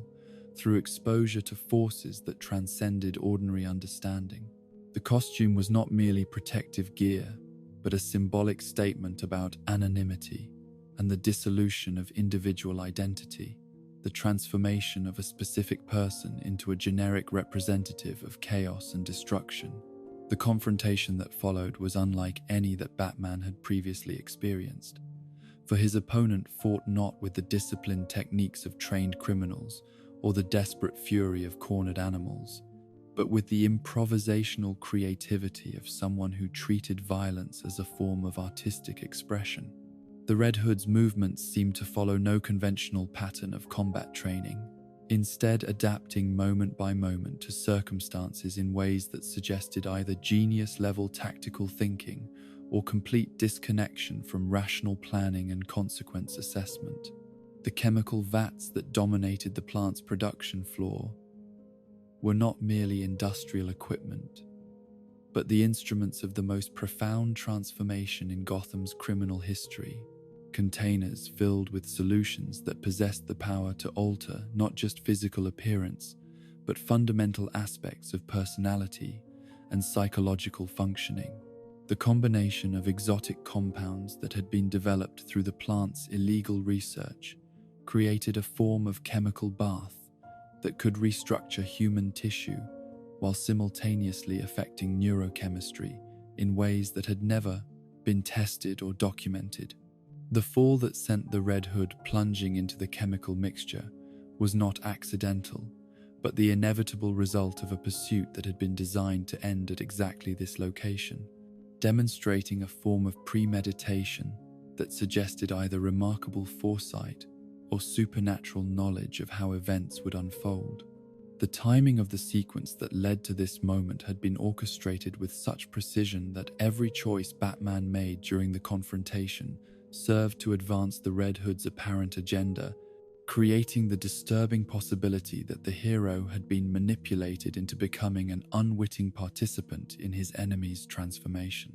The chemical transformation that occurred during the Red Hood's immersion in the exotic compounds was both instant and permanent, stripping away the last vestiges of whatever humanity had remained beneath the mask, while amplifying qualities that had previously been held in check by social conditioning and moral restraint. The physical changes were merely the visible manifestation of psychological alterations that went far deeper than cosmetic modification, creating a being whose very existence challenged fundamental assumptions about the nature of sanity, morality, and the limits of human adaptability. The emergence from the chemical vat of what would become known as the Joker represented the birth of a new form of evil in Gotham, something that transcended conventional categories of criminal behavior to become a force of pure chaos that operated according to principles that defied rational analysis or prediction. The bleached skin, green hair, and permanent grin were not disfigurements but the external signs of internal transformation that had created a being whose very presence could corrupt meaning itself, turning symbols of joy and celebration into harbingers of terror and despair. The psychological profile that emerged from this transformed entity revealed characteristics that made traditional law enforcement techniques not merely inadequate, but counterproductive, for attempts to apply rational analysis to someone whose actions were guided by principles that existed outside the boundaries of logical thought created opportunities for manipulation and misdirection that could be exploited by a sufficiently creative and unpredictable opponent. The Joker's apparent randomness was revealed to be a form of advanced pattern that operated according to rules that were invisible to those who insisted upon conventional approaches to criminal behavior. The first campaign of terror that the Joker launched following his transformation demonstrated his understanding that true horror came not from random violence, but from the systematic corruption of innocence, the transformation of familiar objects and experiences into sources of fear and suspicion. The poisoning of Gotham's water supply was not merely an attempt at mass murder, but a philosophical statement about the fragility of civilization and the ease with which the foundations of social trust could be undermined by someone with sufficient knowledge and complete absence of moral restraint. The chemical compound that the Joker introduced into the city's water distribution system was designed not to kill immediately, but to create a state of chemical dependency that would make the population vulnerable to future manipulation,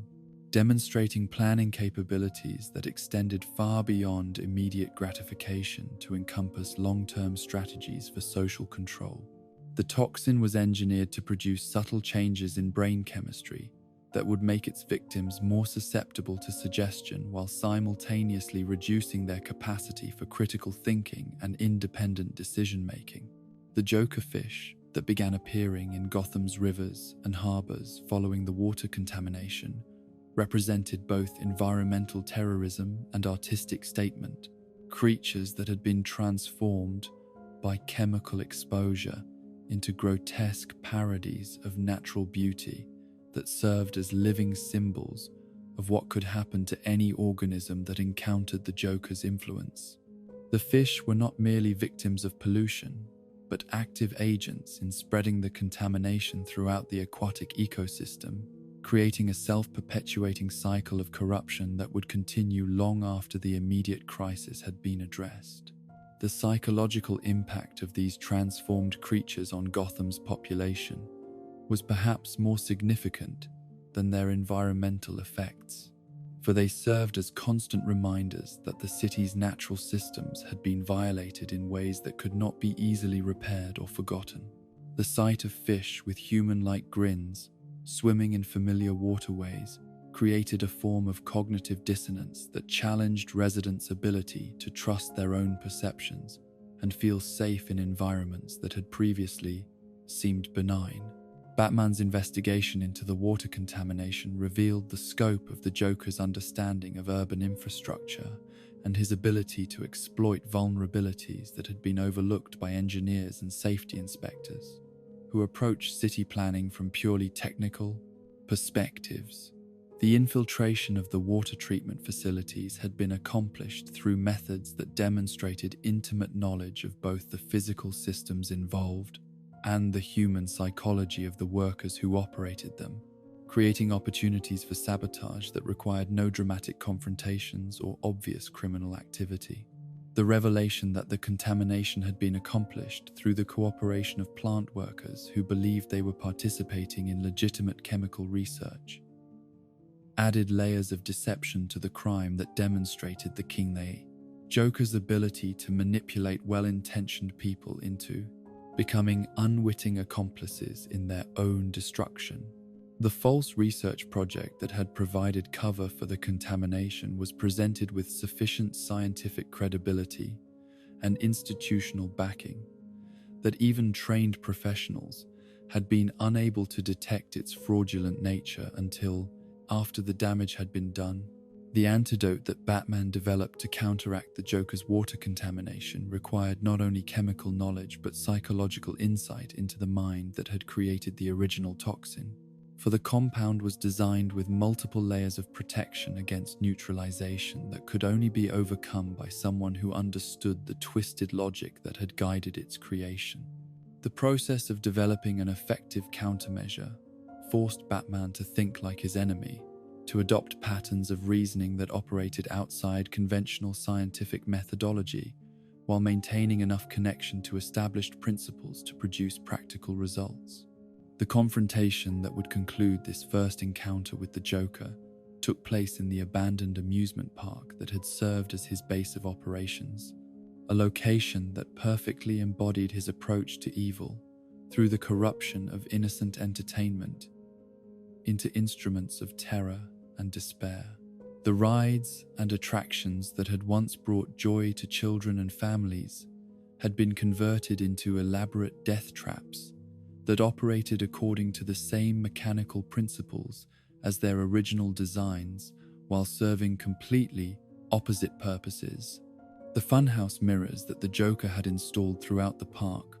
were not merely decorative elements, but psychological weapons designed to distort perception and create confusion that would make effective resistance virtually impossible. The reflections created by these devices were calibrated to produce specific forms of disorientation and self-doubt, exploiting the human tendency to rely on visual confirmation of reality, while systematically undermining the reliability of such confirmation. The final battle between Batman and the Joker in this first encounter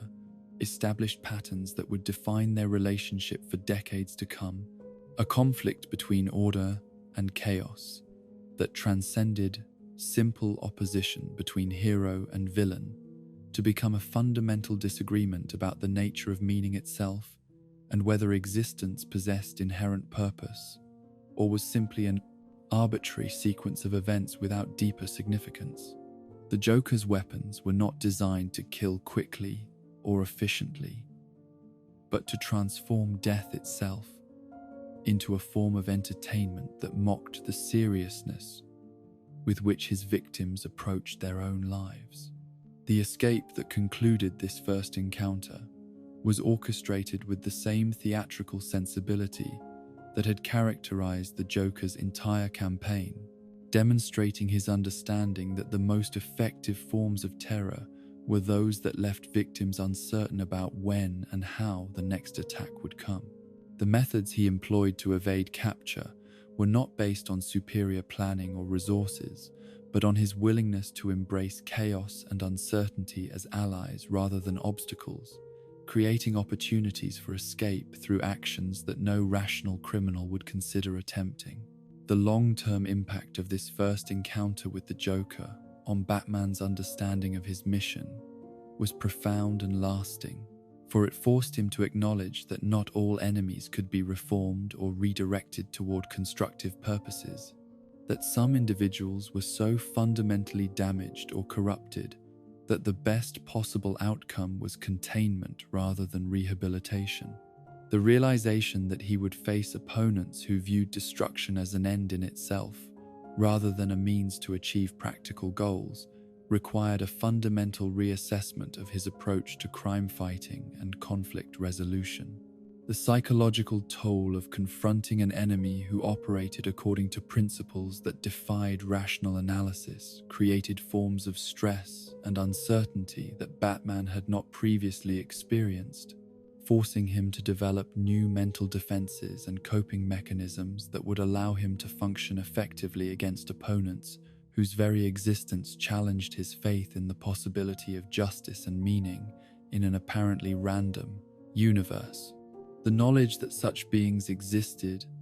and could achieve positions of power and influence within civilized society created ongoing anxiety about what other forms of corruption might be lurking beneath the surface of ordinary social interactions. The citizens of Gotham who survived the Joker's first campaign were left with permanent psychological scars that influenced their relationship with their city and their faith in the institutions that were supposed to protect them from such threats. The knowledge that someone could systematically poison the water supply while manipulating well-meaning public servants into becoming accomplices created a form of paranoia and suspicion that would never entirely disappear, even after the immediate crisis had been resolved and safety measures had been implemented to prevent similar attacks. In the end, The Man Who Laughs case stands as Batman's introduction to absolute evil, the moment when he learned that some enemies existed not to achieve comprehensible goals or satisfy understandable needs, but simply to prove that chaos could triumph over order, that meaning could be destroyed as easily as it could be created, and that the universe contained forms of consciousness so alien and hostile to life itself that their very existence posed ongoing threats to everything that made civilization possible. The laughter that echoed through Gotham following the Joker's emergence was not the sound of joy or amusement, but the voice of entropy itself, celebrating another victory in its eternal war against hope, meaning, and the fragile human belief that existence possessed purpose, worth defending against the forces that sought to reduce everything beautiful and significant to nothing more than cosmic jokes told by a universe that found suffering amusing. In the annals of Batman's most devastating defeats, no case stands more as a testament to the terrible truth that even the world's greatest detective can be systematically dismantled by an enemy possessed of sufficient intelligence, patience, and complete understanding of his psychological vulnerabilities than the nightmare that unfolded when a figure emerged from the shadows of Santa Prisca bearing the name Bane, though he was far more than the simple brute that his muscular physique might suggest to casual observers. This is the chronicle of Nightfall, though to call it merely a fall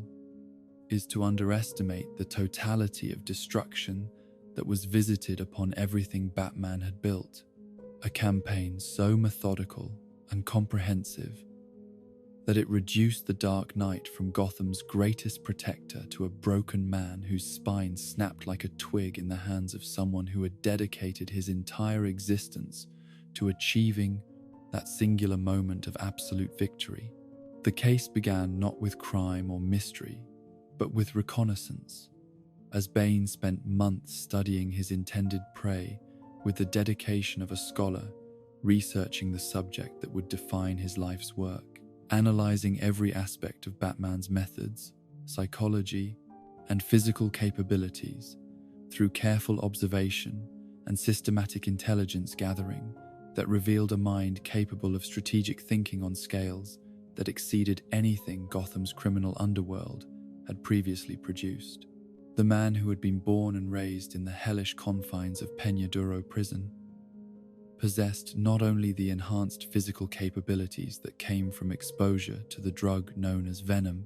but the intellectual sophistication that could only be developed through years of voracious reading and disciplined study, undertaken in an environment where knowledge was the only escape from total despair. Bane's analysis of Batman's operational patterns revealed vulnerabilities that had gone unnoticed by previous enemies who had focused primarily on direct confrontation or elaborate schemes designed to challenge the hero's detective skills, for he understood that the Dark Knight's greatest weakness was not physical or intellectual but psychological, rooted in the obsessive dedication that drove him to push beyond normal human limitations in pursuit of his mission to protect Gotham from the forces of chaos and destruction. The realization that Batman's strength could be turned against him through systematic manipulation of the circumstances that triggered his protective instincts would form the foundation for a campaign that was designed not merely to defeat a single opponent, but to destroy the entire concept of heroic idealism that Batman represented. The opening phase of Bane's assault on Batman's effectiveness took the form of what appeared to be random criminal activity throughout Gotham, a series of seemingly unconnected crimes that nonetheless required the Dark Knight's personal attention due to their scope, complexity, and potential for civilian casualties. Each incident was carefully calibrated to demand maximum physical and mental effort while providing minimum opportunity for rest or recovery, creating a systematic program of exhaustion that was disguised as ordinary crime fighting, but was actually a form of torture designed to weaken Batman's defenses over an extended period. The escape orchestrated at Arkham Asylum represented the masterpiece of Bane's preliminary campaign, a carefully planned operation that released every major criminal in Batman's rogues gallery, while ensuring that their subsequent activities would be coordinated in ways that maximized the strain on law enforcement resources and minimized the possibility that any single threat could be addressed quickly or efficiently. The timing of the breakout was synchronized with other criminal activities throughout the city to create a perfect storm of chaos that would force Batman to respond to multiple crises simultaneously while operating under conditions of extreme physical and emotional stress. The psychological warfare that accompanied this campaign of exhaustion was conducted with subtlety that revealed Bane's sophisticated understanding of Batman's mental processes and emotional triggers, employing methods that would gradually erode his confidence and decision-making capabilities without alerting him to the fact that he was under systematic attack. The pattern of crimes was designed to exploit Batman's tendency toward obsessive analysis and his inability to ignore threats to innocent civilians, creating situations where his greatest virtues became liabilities that could be manipulated by an enemy who had studied them with clinical precision. The Joker's involvement in the chaos that followed the Arkham breakout added layers of unpredictability to Bane's carefully orchestrated campaign, forcing adjustments to plans that had been developed over months of preparation, while also providing opportunities to observe Batman's responses to the kind of irrational evil that represented his most challenging category of opponent. The Clown Prince of Crime's willingness to escalate any situation beyond rational limits served Bane's purposes by ensuring that Batman could never achieve the quick victories that might have allowed him to regain his strength and composure between confrontations. The involvement of other members of Batman's rogues gallery in the systematic campaign against him created a form of psychological terrorism that went beyond simple criminal activity to encompass personal attacks on his sense of identity and effectiveness as Gotham's protector. Scarecrow's fear toxins, Poison Ivy's environmental manipulation, Two-Face's random violence, and the Riddler's intellectual challenges were coordinated in ways that created synergistic effects, each villain's activities amplifying the impact of the others, while preventing Batman from developing effective countermeasures through his usual methods of analysis and preparation. The toll that this sustained campaign took on Batman's physical condition was evident to those closest to him, yet his refusal to acknowledge his limitations or accept assistance from allies demonstrated the very psychological inflexibility that Bane had identified as his primary weakness. Alfred Pennyworth's growing concern about his employer's deteriorating health was matched by similar observations from Commissioner Gordon and other members of Gotham's law enforcement community. Yet their attempts to suggest that Batman scale back his activities or accept additional support were met with responses that revealed how completely his sense of personal responsibility had become a trap that could be exploited by sufficiently intelligent enemies. The systematic nature of Bane's campaign was hidden behind the apparent randomness of multiple criminal enterprises operating simultaneously throughout the city, creating the illusion that Batman was simply facing an unusually active period in Gotham's ongoing war against crime, rather than confronting a coordinated assault designed specifically to destroy him. The intelligence network that Bane had established to monitor and direct these activities operated with professional sophistication that rivaled government agencies, demonstrating resources and organizational capabilities that exceeded anything previously seen in Gotham's criminal underworld. The physiological effects of prolonged sleep deprivation, inadequate nutrition, and constant physical stress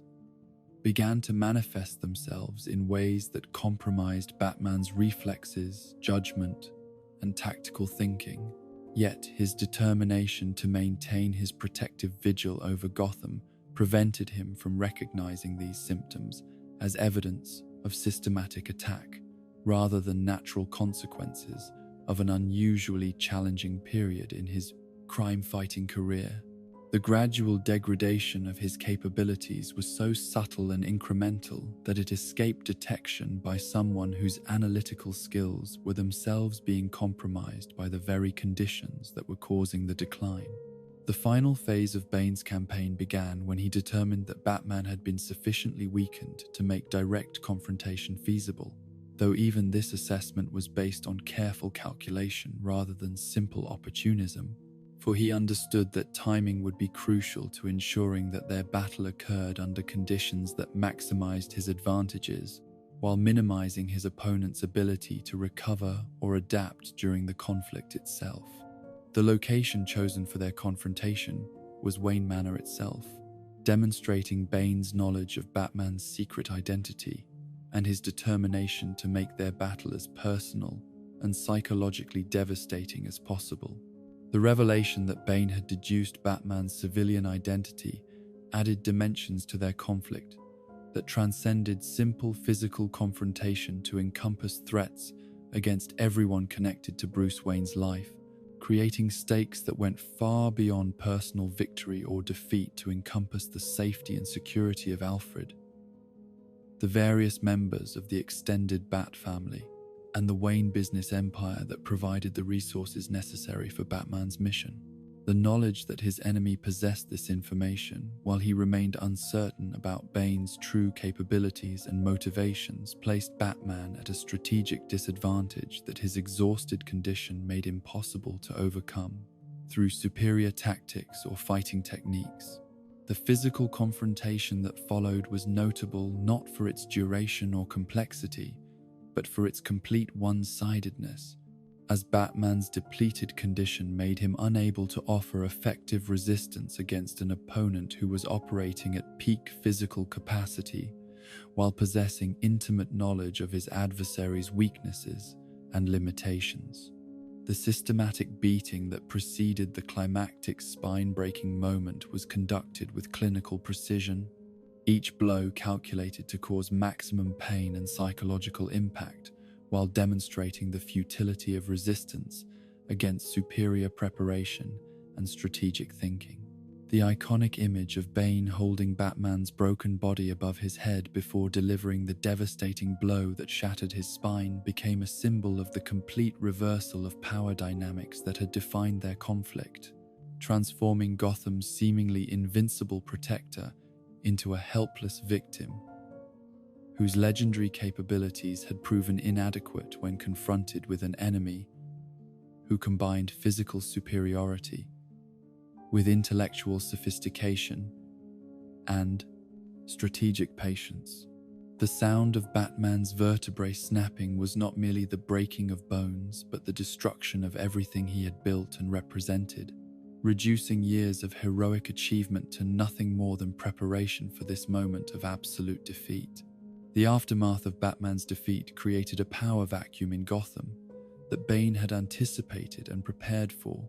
yet his plans for ruling the city through strength and fear proved inadequate when confronted with the complex realities of urban governance and the unexpected resilience of institutions that had been strengthened by years of cooperation. With Batman's crime-fighting efforts, the criminal enterprises that had been held in check by the Dark Knight's presence did not submit to Bane's authority as expected, but instead began competing for control of territories and resources in ways that created chaos, rather than the ordered dominance that he had envisioned. Bruce Wayne's physical recovery from his spinal injury required not only medical treatment but spiritual rehabilitation that forced him to confront fundamental questions about his identity, his mission, and his relationships with the people who had supported him throughout his career as Batman. The months of painful physical therapy were accompanied by psychological work that revealed how completely his sense of self-worth had become tied to his effectiveness as Gotham's protector, creating an existential crisis that was arguably more devastating than his physical injuries. The decision to pass the mantle of Batman to Jean-Paul Valley, who had served as Azrael, represented Bruce Wayne's recognition that Gotham needed a Dark Knight even if he could not fulfill that role. Yet his choice of successor revealed his incomplete understanding of what made his mission effective and sustainable over the long term. Valley's background as a programmed assassin and his psychological conditioning by the Order of Street, Dumas made him fundamentally unsuited for the role of protector, though his enhanced physical capabilities and willingness to use extreme methods initially made him appear to be an ideal replacement for someone who could no longer function at peak capacity. The transformation of Jean-Paul Valley from substitute Batman into something approaching a fascist enforcer demonstrated the dangers of separating Batman's methods from the moral philosophy that had guided their application, creating a Dark Knight who possessed all of the original's tactical capabilities and technological resources, while lacking the ethical restraints that had prevented those tools from being used for oppression rather than protection. Valley's interpretation of Batman's mission emphasized punishment over rehabilitation, control over cooperation, and fear over respect, in ways that gradually alienated him from the allies and support systems that had made the original Batman effective. The technological enhancements that Valley incorporated into the Batman costume and equipment reflected his background in religious military orders and his psychological conditioning to view conflict in terms of absolute victory rather than the more nuanced approach to justice that had characterized Bruce Wayne's methods. The armored suit that he developed transformed Batman from a symbol of hope and protection into something that resembled a medieval knight or futuristic warrior, emphasizing intimidation and overwhelming force over the psychological warfare and detective work that had been hallmarks of the original approach. The alienation of traditional allies that resulted from Valley's increasingly authoritarian methods demonstrated how crucial interpersonal relationships and community trust had been to Batman's effectiveness, revealing that his success had depended not merely on individual capabilities, but on his ability to inspire cooperation and maintain networks of support among law enforcement officials, fellow heroes, and ordinary citizens who shared his commitment to justice. Valley's inability to maintain these relationships while pursuing his own interpretation of Batman's mission created isolation that ultimately made him less effective,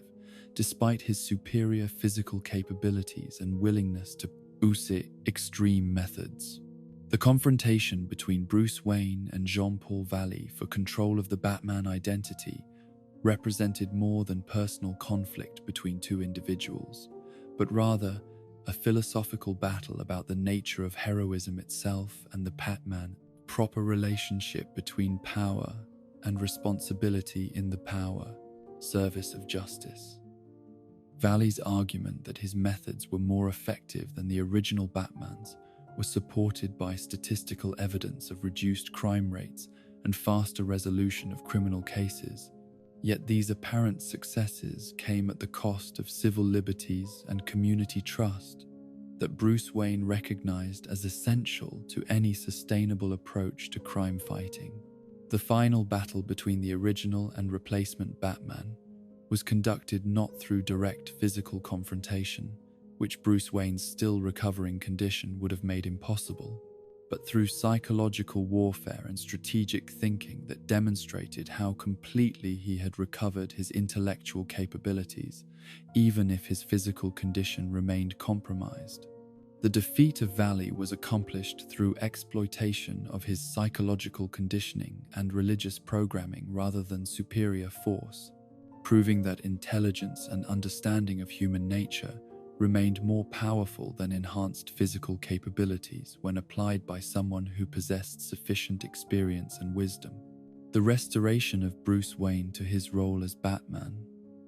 was marked by changes in his approach that reflected lessons learned during his period of forced retirement and observation of how his mission could be corrupted when separated from the hand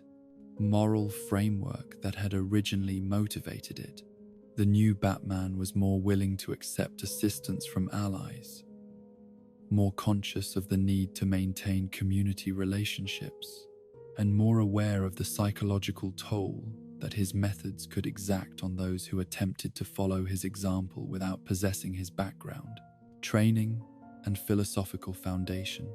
The long-term impact of the Nightfall case on Batman's understanding of his own limitations and the sustainability of his mission was profound and lasting, forcing him to develop contingency plans and support systems that would ensure continuity of his protective role, even if he were again incapacitated or eliminated. The recognition that Batman was more than an individual, but rather an ideal that could be corrupted or strengthened, depending upon how it was interpreted and applied, led to more systematic efforts to train and prepare potential successors, who possessed not only the necessary skills, but the moral foundation required to use those skills responsibly. The psychological scars left by his defeat at Bane's hands created ongoing vulnerability to self-doubt and overcompensation that would influence Bruce Wayne's approach to future challenges, making him simultaneously more cautious about accepting limitations and more determined to prove that his recovery was complete. The knowledge that he had been systematically defeated by an enemy who had studied him with scientific precision forced him to develop new operational security measures and vary his patterns in ways that would make similar analysis more difficult for future opponents. The relationship between Batman and Bane that emerged from their first encounter was marked by mutual respect,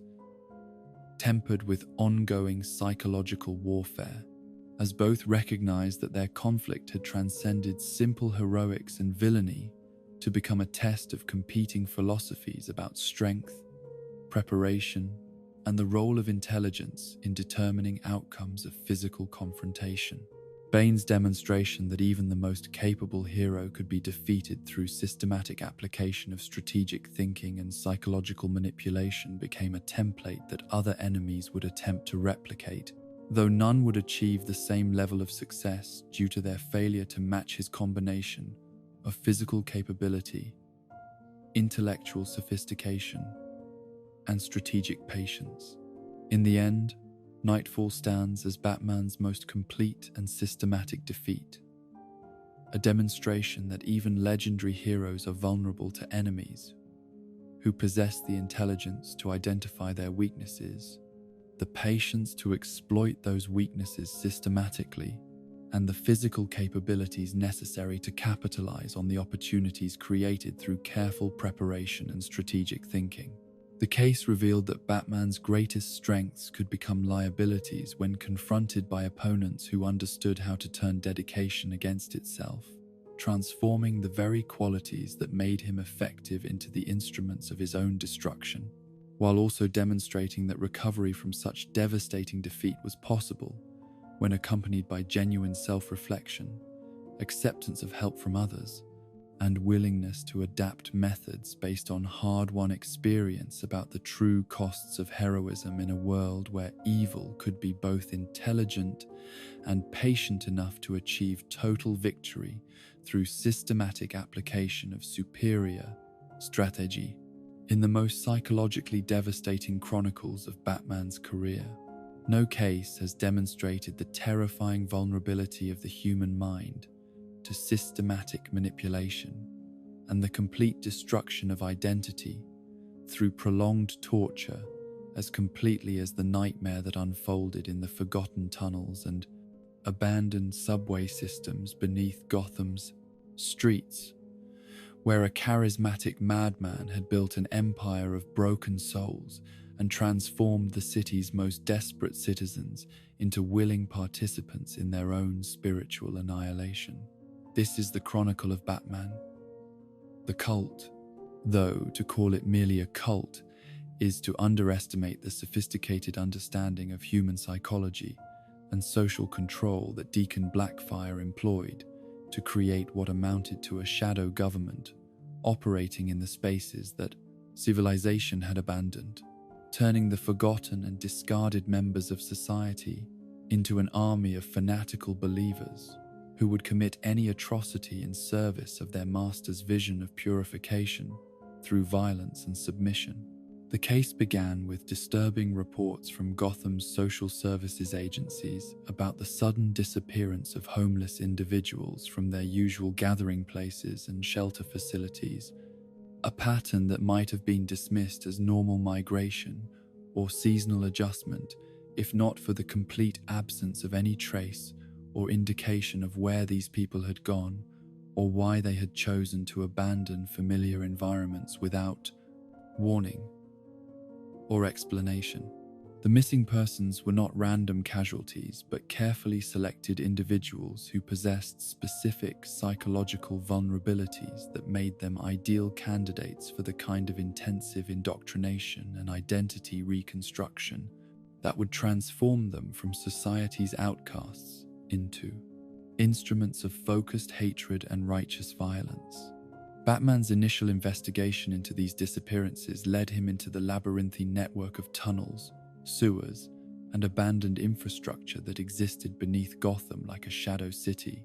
spaces that had been forgotten by urban planners, and ignored by law enforcement agencies that focused their attention on more visible and politically significant areas of criminal activity.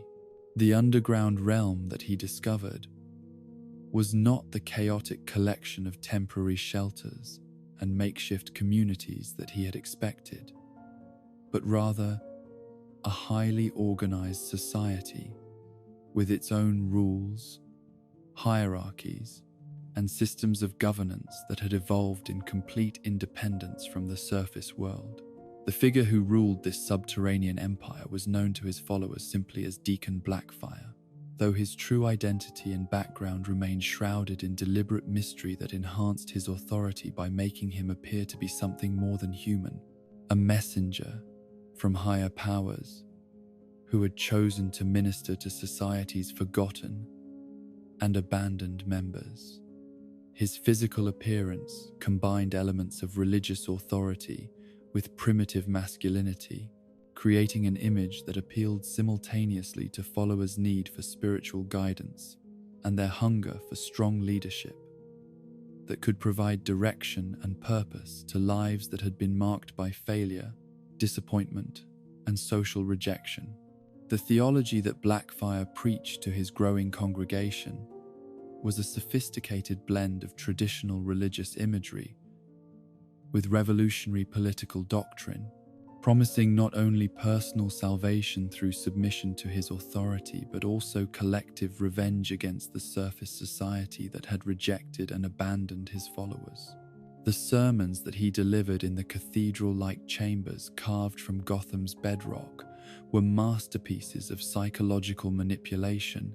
combining genuine spiritual insights with systematic programming techniques that gradually eroded his listeners' capacity for independent thought while replacing their individual identities with group consciousness focused entirely on serving his will. The recruitment process that brought new members into Blackfire's organization was designed to exploit the specific vulnerabilities and desperate circumstances that characterized Gotham's homeless population, offering immediate relief from hunger, cold, and social isolation. In exchange for participation in activities that began with simple community service, but gradually escalated into more demanding demonstrations of loyalty and commitment. The progression from newcomer to fully indoctrinated believer was carefully structured to avoid triggering psychological defenses that might cause potential converts to recognize the true nature of what they were being asked to embrace. The physical transformation of Blackfire's followers was as dramatic as their psychological conversion, as malnutrition and disease were replaced by robust health and vitality that seemed to demonstrate the power of their leader's message and the effectiveness of his methods. The community that existed beneath Gotham's streets possessed sophisticated systems for food production, medical care, and education that created living conditions superior to what most of the members had experienced in the surface world, providing tangible evidence that Blackfire's promises of improvement and empowerment were not merely spiritual metaphors, but practical realities. The military structure that Blackfire imposed upon his organization reflected his understanding that true social transformation required not only willing followers, but disciplined soldiers capable of carrying out complex operations against targets that possessed superior resources and conventional weapons. The training programs that converted former outcasts into effective warriors combined physical conditioning with psychological preparation that eliminated normal human reluctance to engage in violence against innocent civilians, creating an army that would follow orders without question or moral hesitation. Batman's first direct encounter with members of Blackfire's cult occurred during what appeared to be a routine investigation into unusual criminal activity in Gotham's financial district, when masked figures emerged from storm drains and subway access points to conduct coordinated attacks on symbols of economic and political power. The precision and discipline displayed by these attackers revealed training that exceeded anything associated with typical street crime or gang activity, while their willingness to sacrifice themselves rather than be captured demonstrated psychological conditioning that transformed death from feared outcome into desired martyrdom. The realization that Gotham faced not merely another criminal organization but a genuine revolutionary movement with the capability to conduct urban warfare against the city's infrastructure and institutions forced Batman to reconsider his approach to investigation and conflict resolution. For traditional methods of detective work and individual confrontation were inadequate when dealing with an enemy whose strength lay not in individual capabilities, but in collective fanaticism and systematic organization. The cult's ability to appear and disappear through the underground network made conventional police tactics ineffective, while their ideological commitment made negotiation or compromise virtually impossible. The systematic escalation of the cult's attacks on surface targets was designed not merely to cause damage or casualties, but to demonstrate the futility of resistance against Blackfire's vision and the inevitability of his eventual triumph over the corrupt systems that governed Gotham's political and economic life. Each successful operation was accompanied by propaganda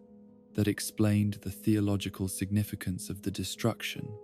while promising greater revelations and transformations to come, creating a sense of apocalyptic anticipation that attracted new recruits while demoralizing potential opposition. The capture of Batman during one of his attempts to infiltrate the cult's underground stronghold represented the achievement of Blackfire's primary objective, for he understood that the Dark Knight's symbolic importance to Gotham's resistance against chaos made his conversion or destruction essential to establishing the credibility of the revolutionary movement. The methods employed to secure this capture revealed intimate knowledge of Batman's psychology and operational patterns, suggesting intelligence gathering that had been conducted over extended periods by individuals who possessed sophisticated understanding of surveillance and analysis techniques. The torture and brainwashing process that Blackfire applied to his most important prisoner was a masterpiece of psychological manipulation that combined physical deprivation with systematic attacks on the fundamental beliefs and memories that defined Batman's identity and sense of purpose. The techniques employed were not random cruelty, but carefully researched methods for breaking down personality structure and rebuilding it according to specifications that would serve the cult's needs, while eliminating any possibility of future resistance or escape. The physical aspects of Batman's torture were designed to weaken his body while leaving his mind alert enough to fully experience the psychological manipulation that accompanied his degradation, creating optimal conditions for the kind of personality reconstruction that would transform Gotham's greatest defender into one of Blackfire's most valuable assets. The isolation, sleep deprivation, malnutrition, and systematic humiliation were calculated to erode his sense of self-worth and personal efficacy, while making him increasingly dependent upon his captors for basic survival needs. The philosophical and theological instruction that accompanied Batman's physical torture was intended to provide him with new frameworks for understanding his experiences and relationships, replacing his commitment to justice and protection of innocence with alternative value systems that would justify participation in Blackfire's revolutionary agenda. The conversations between captor and prisoner were structured as teaching sessions rather than interrogations, with Blackfire positioning himself as a spiritual guide, helping Batman overcome the delusions and misconceptions that had previously prevented him from recognizing fundamental truths about society, power, and the nature of heroic action. The gradual erosion of Batman's psychological defenses was accomplished through techniques that exploited his deepest fears and most painful memories, forcing him to confront aspects of his past and character that he had spent years suppressing or compartmentalizing in service of his mission. The systematic exploration of his relationship with his parents' death his guilt about the various partners and allies who had been injured or killed while working with him, and his growing isolation from normal human relationships provided raw material for reconstruction efforts that sought to convince him that his entire heroic career had been nothing more than elaborate self-deception. The breakthrough that allowed Blackfire to achieve preliminary success in his reprogramming of Batman's personality came through exploitation of the hero's tendency toward obsessive self-criticism and his willingness to accept responsibility for outcomes beyond his direct control, psychological characteristics that could be manipulated to create overwhelming guilt and self-doubt that made alternative interpretations of his life and mission appear credible and even necessary for his psychological survival. The realization that his efforts to protect Gotham might have actually increased the city's suffering by attracting more dangerous criminals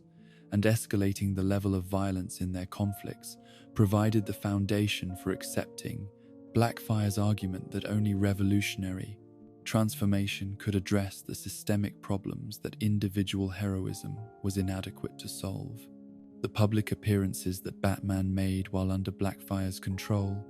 were designed to demonstrate the cult's power while demoralizing Gotham's remaining resistance to their revolutionary agenda, showing that even the city's most famous protector had recognized the truth of their message and chosen to serve their cause rather than continue his futile opposition to necessary change. The sight of Batman participating in cult activities and endorsing Blackfire's theological teachings created psychological trauma throughout Gotham that exceeded anything that conventional terrorism or criminal activity could have achieved. The systematic conquest of Gotham's surface institutions that followed Batman's conversion was accomplished with military precision that reflected both Blackfire's strategic capabilities and the enhanced confidence that his precision followers derived from their leader's success in neutralizing the city's primary defender. The coordinated attacks on police stations, government buildings, and communication facilities were conducted by individuals who had been transformed from society's cast-offs into disciplined revolutionaries, willing to die for their cause, while possessing the training and equipment necessary to achieve their tactical objectives. The transformation of Gotham into a theocracy under Blackfire's rule demonstrated the fragility of democratic institutions when confronted with organized opposition that combined ideological commitment with military capability, sophisticated understanding of urban infrastructure and social psychology. The speed with which normal governmental functions were replaced by cult administration revealed how dependent civilized society was upon the voluntary cooperation of citizens who believed in the legitimacy of existing systems and were willing to participate in their maintenance.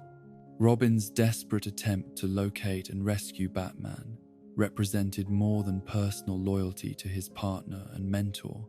for he understood that the Dark Knight's continued captivity and apparent conversion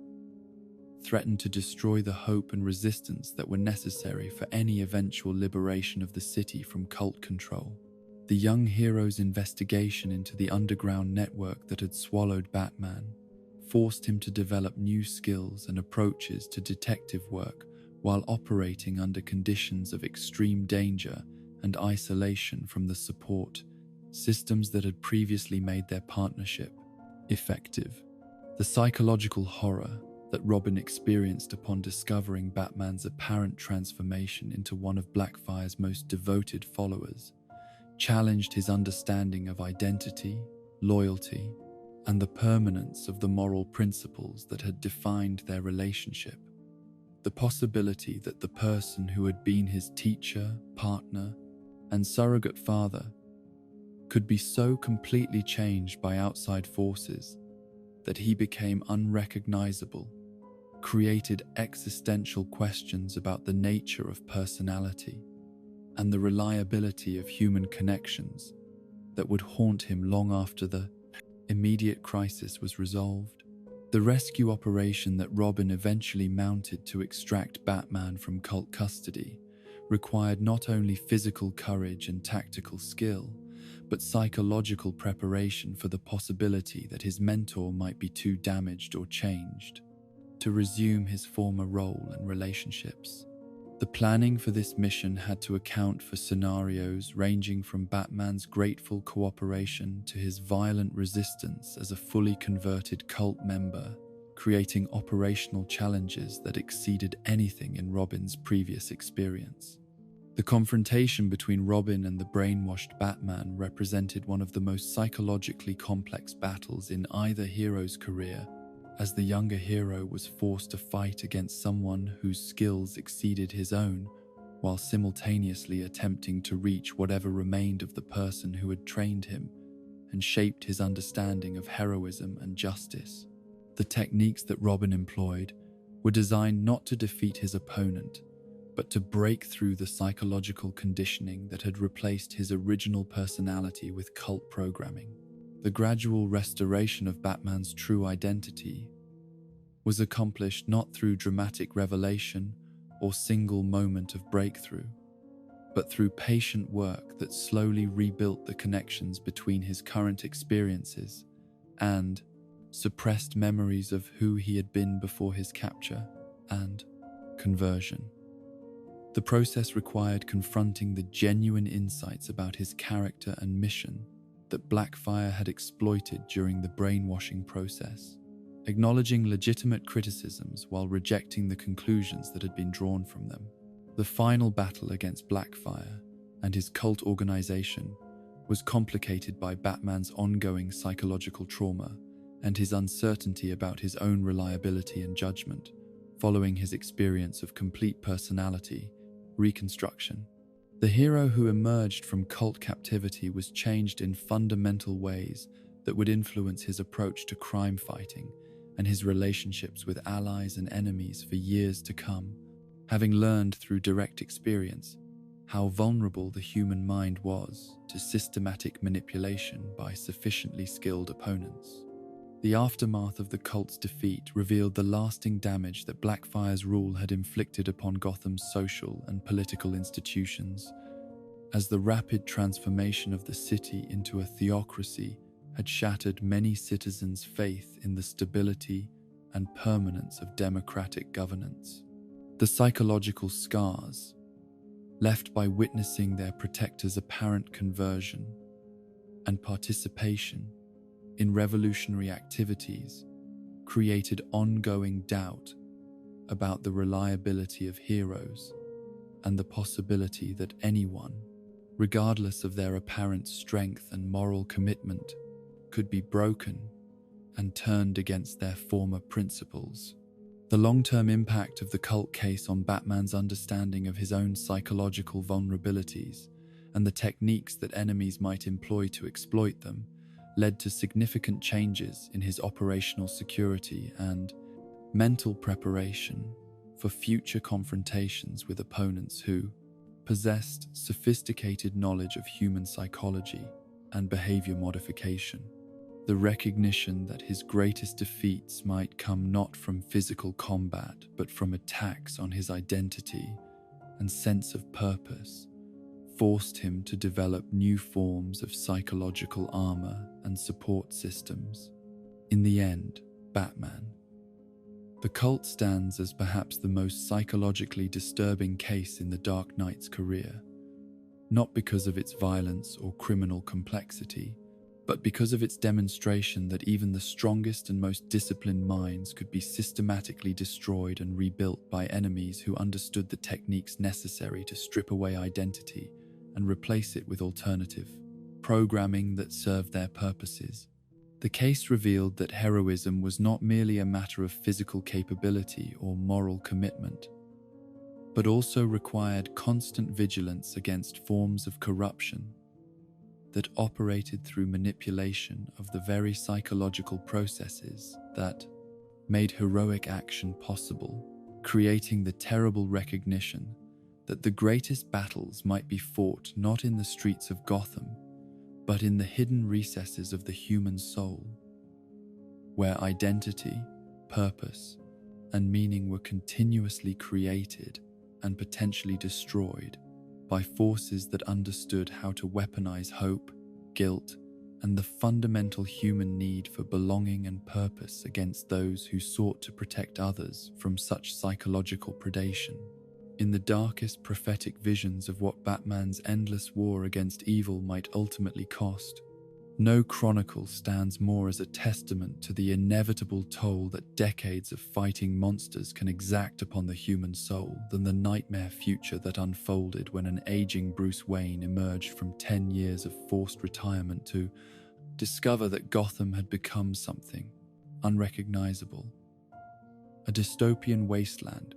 where the ideals he had spent his life defending had been perverted into instruments of oppression and control. This is the chronicle of The Dark Knight Returns, though to call it merely a return is to misunderstand the profound transformation that time and trauma had wrought upon both the man and the mission, creating a Batman who was simultaneously more brutal and more desperate than he had ever been, driven not by hope for justice, but by the terrible recognition that retirement was a luxury that true protectors could never afford, while evil continued to flourish in their absence. The Gotham that greeted Batman's return after a decade of absence was not the city he had fought to protect, but a hellscape of urban decay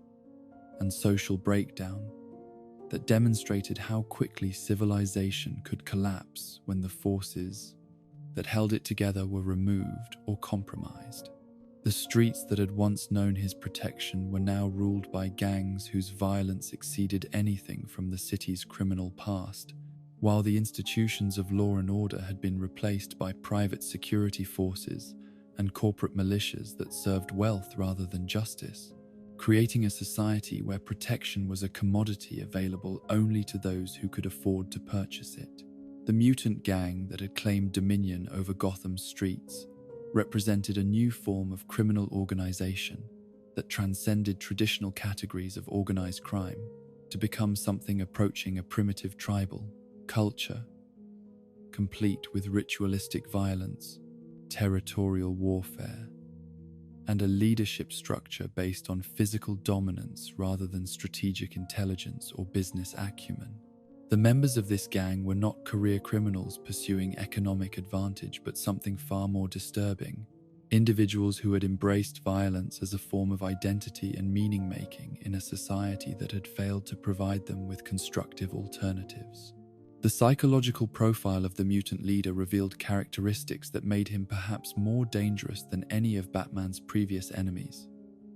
For his power was based not on superior intelligence, advanced technology, or elaborate schemes, but on his ability to inspire others to embrace their own capacity for brutality and destruction as forms of self-expression and community belonging. The charismatic authority that he wielded over his followers was rooted in his willingness to demonstrate through personal example that conventional moral restraints were nothing more than social constructions that could be abandoned by anyone brave enough to reject the limitations that civilization imposed upon natural human impulses. The aging Batman who emerged from retirement to confront this new form of evil was fundamentally different from the hero who had disappeared from Gotham's streets a decade earlier, marked by physical deterioration, psychological trauma, and a hardened cynicism that reflected years of contemplating the ultimate futility of individual heroism in the face of systemic corruption and social decay. The body that had once moved with supernatural grace and precision now required mechanical assistance and pharmaceutical enhancement to achieve levels of performance that had previously come naturally, while the mind that had solved countless mysteries through pure deduction now relied increasingly on violence and intimidation to achieve outcomes that patience and analysis could no longer deliver. The decision to return to active crime fighting was not motivated by renewed optimism about the possibility of creating positive change, but by the recognition that retirement was a form of moral cowardice that allowed evil to flourish, while those with the capability to oppose it pursued personal comfort and safety instead of accepting their responsibilities to protect those who could not protect themselves. The Batman who emerged from Wayne Manor after 10 years of attempting to find peace was driven by guilt and duty rather than hope, understanding that his mission was not something that could be completed or abandoned, but rather a burden that would define him until his death. The technology that supported this older Batman reflected both the advancement of his resources during retirement and the necessity of compensating for physical limitations that age and accumulated injuries had imposed upon his capabilities. The exoskeleton that enhanced his strength and mobility was not merely functional equipment, but a symbol of how the heroic ideal had been forced to merge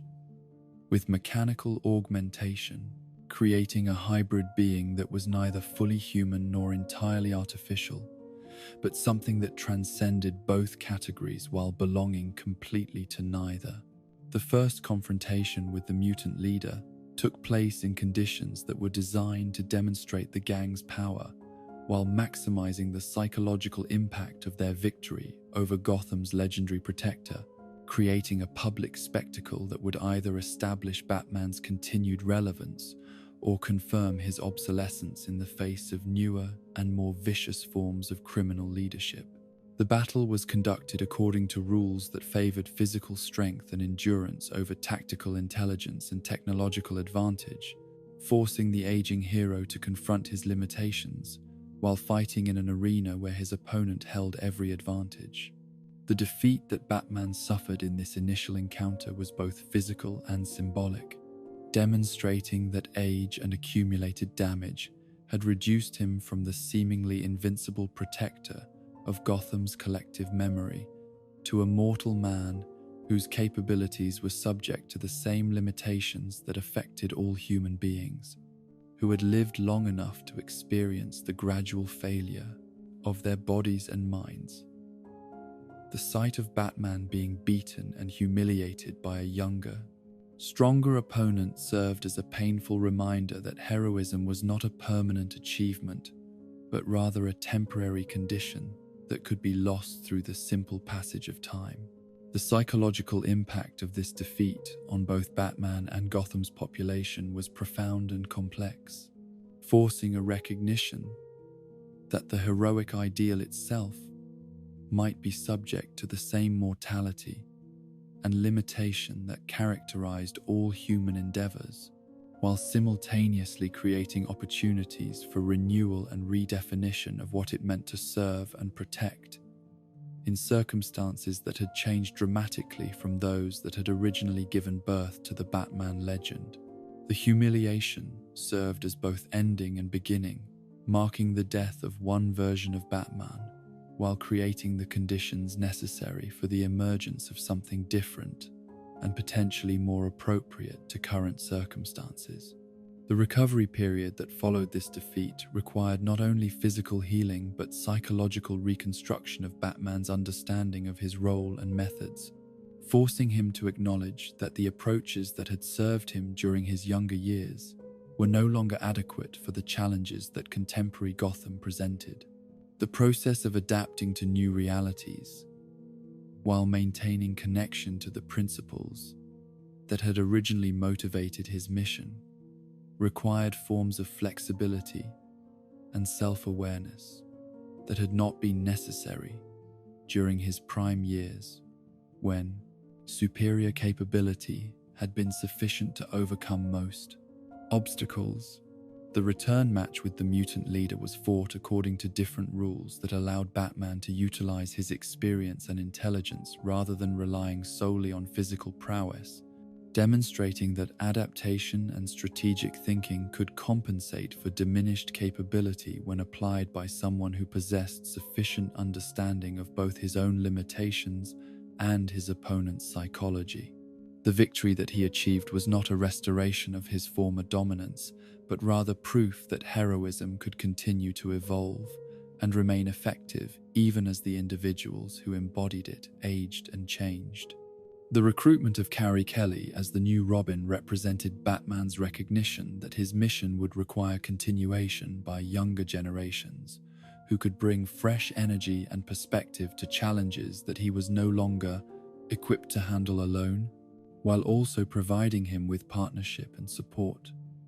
that made his own continued effectiveness possible,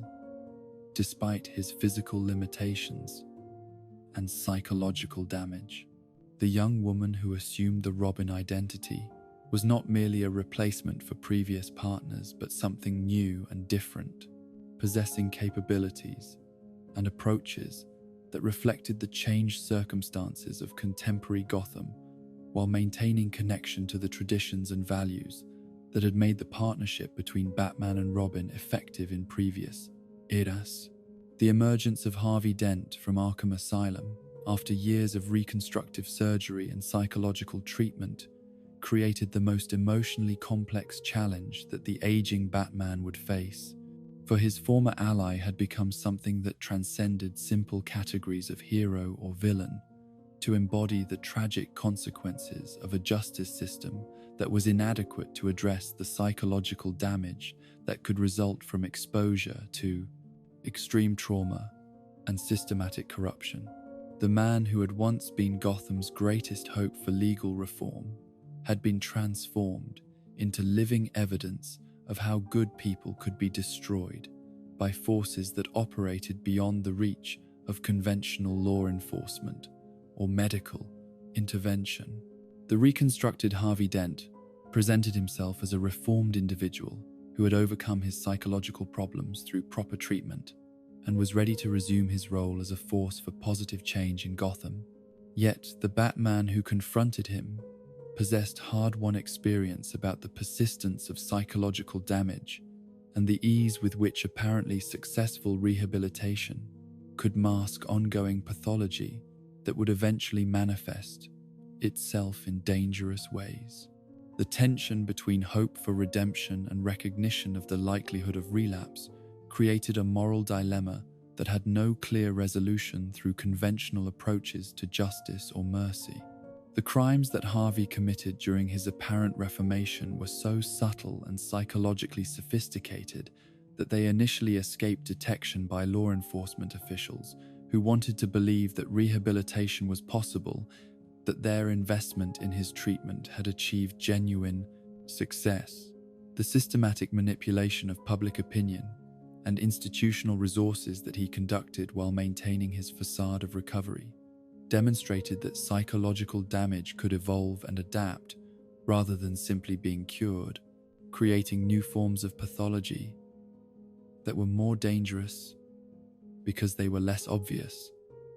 than previous manifestations. The final confrontation between Batman and Two-Face was complicated by their shared history and Batman's recognition that Harvey's corruption was partly the result of failures in the very system of justice that both men had once served, creating moral complexity that made simple victory or defeat inadequate responses to the underlying problems that the case represented. The resolution required not only stopping Harvey's current criminal activities, but also confronting the broader questions about whether anyone who had been as deeply damaged as he had been could ever truly be considered safe or trustworthy, regardless of their apparent rehabilitation. The emergence of the Joker from his catatonic state in response to Batman's return to active crime fighting demonstrated the profound psychological connection between the two eternal adversaries, revealing that their relationship transcended normal categories of hero and villain to become something approaching symbiosis, where each individual's identity and purpose were defined by their opposition to the other. The Clown Prince of Crime's awakening was not a coincidence, but rather the inevitable result of Batman's reappearance, as if the presence of order automatically called forth its chaotic opposite to maintain some form of cosmic balance. The plan that the Joker developed for what he intended to be their final confrontation was designed to serve multiple purposes simultaneously, providing him with the ultimate audience for his philosophy of meaningless destruction, while also creating opportunities to demonstrate that Batman's return to active heroism was itself a form of madness that differed from his own. Insanity only in its pretensions to moral justification. The elaborate scheme involved manipulation of media attention and public perception to transform their private war into entertainment for mass consumption,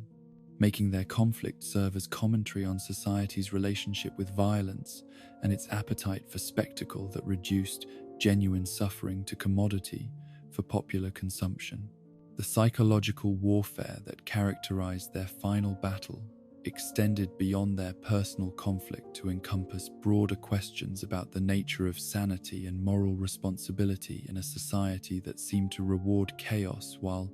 punishing those who attempted to maintain order and protect innocent life. The Joker's argument that Batman's dedication to fighting crime was itself a form of obsessive behavior that differed from criminal insanity only in its social approval, challenged fundamental assumptions about heroism and mental health that the aging Dark Knight was no longer certain he could refute through logic or evidence. The death of the Joker, at the conclusion of their final confrontation, was not a victory for Batman, but rather the removal of the defining opposition that had given his mission meaning and direction for decades, leaving him to face questions about his own identity and purpose that could not be answered through continued crime fighting or retirement. The elimination of his greatest enemy created an existential crisis that was more devastating than any physical defeat, for it forced recognition that his entire heroic career had been defined by reaction to external threats rather than positive vision of what he was trying to create or achieve. The confrontation with Superman that followed represented the collision between two different approaches to heroism and their relationship with governmental authority, as the last son of Krypton had accepted integration into official power structures, while Batman had maintained independence and opposition to institutional corruption that he viewed as incompatible with genuine justice. The battle between former allies who had chosen different responses to the moral compromises that seemed necessary for continued effectiveness in changing circumstances forced both to confront questions about the costs of their respective approaches and the sustainability of their missions in a world that seemed increasingly hostile to traditional forms of heroic idealism. The apparent death of Batman at the conclusion of his conflict with Superman was revealed to be a carefully orchestrated deception designed to free Bruce Wayne from the obligations and limitations that public recognition had imposed upon his activities,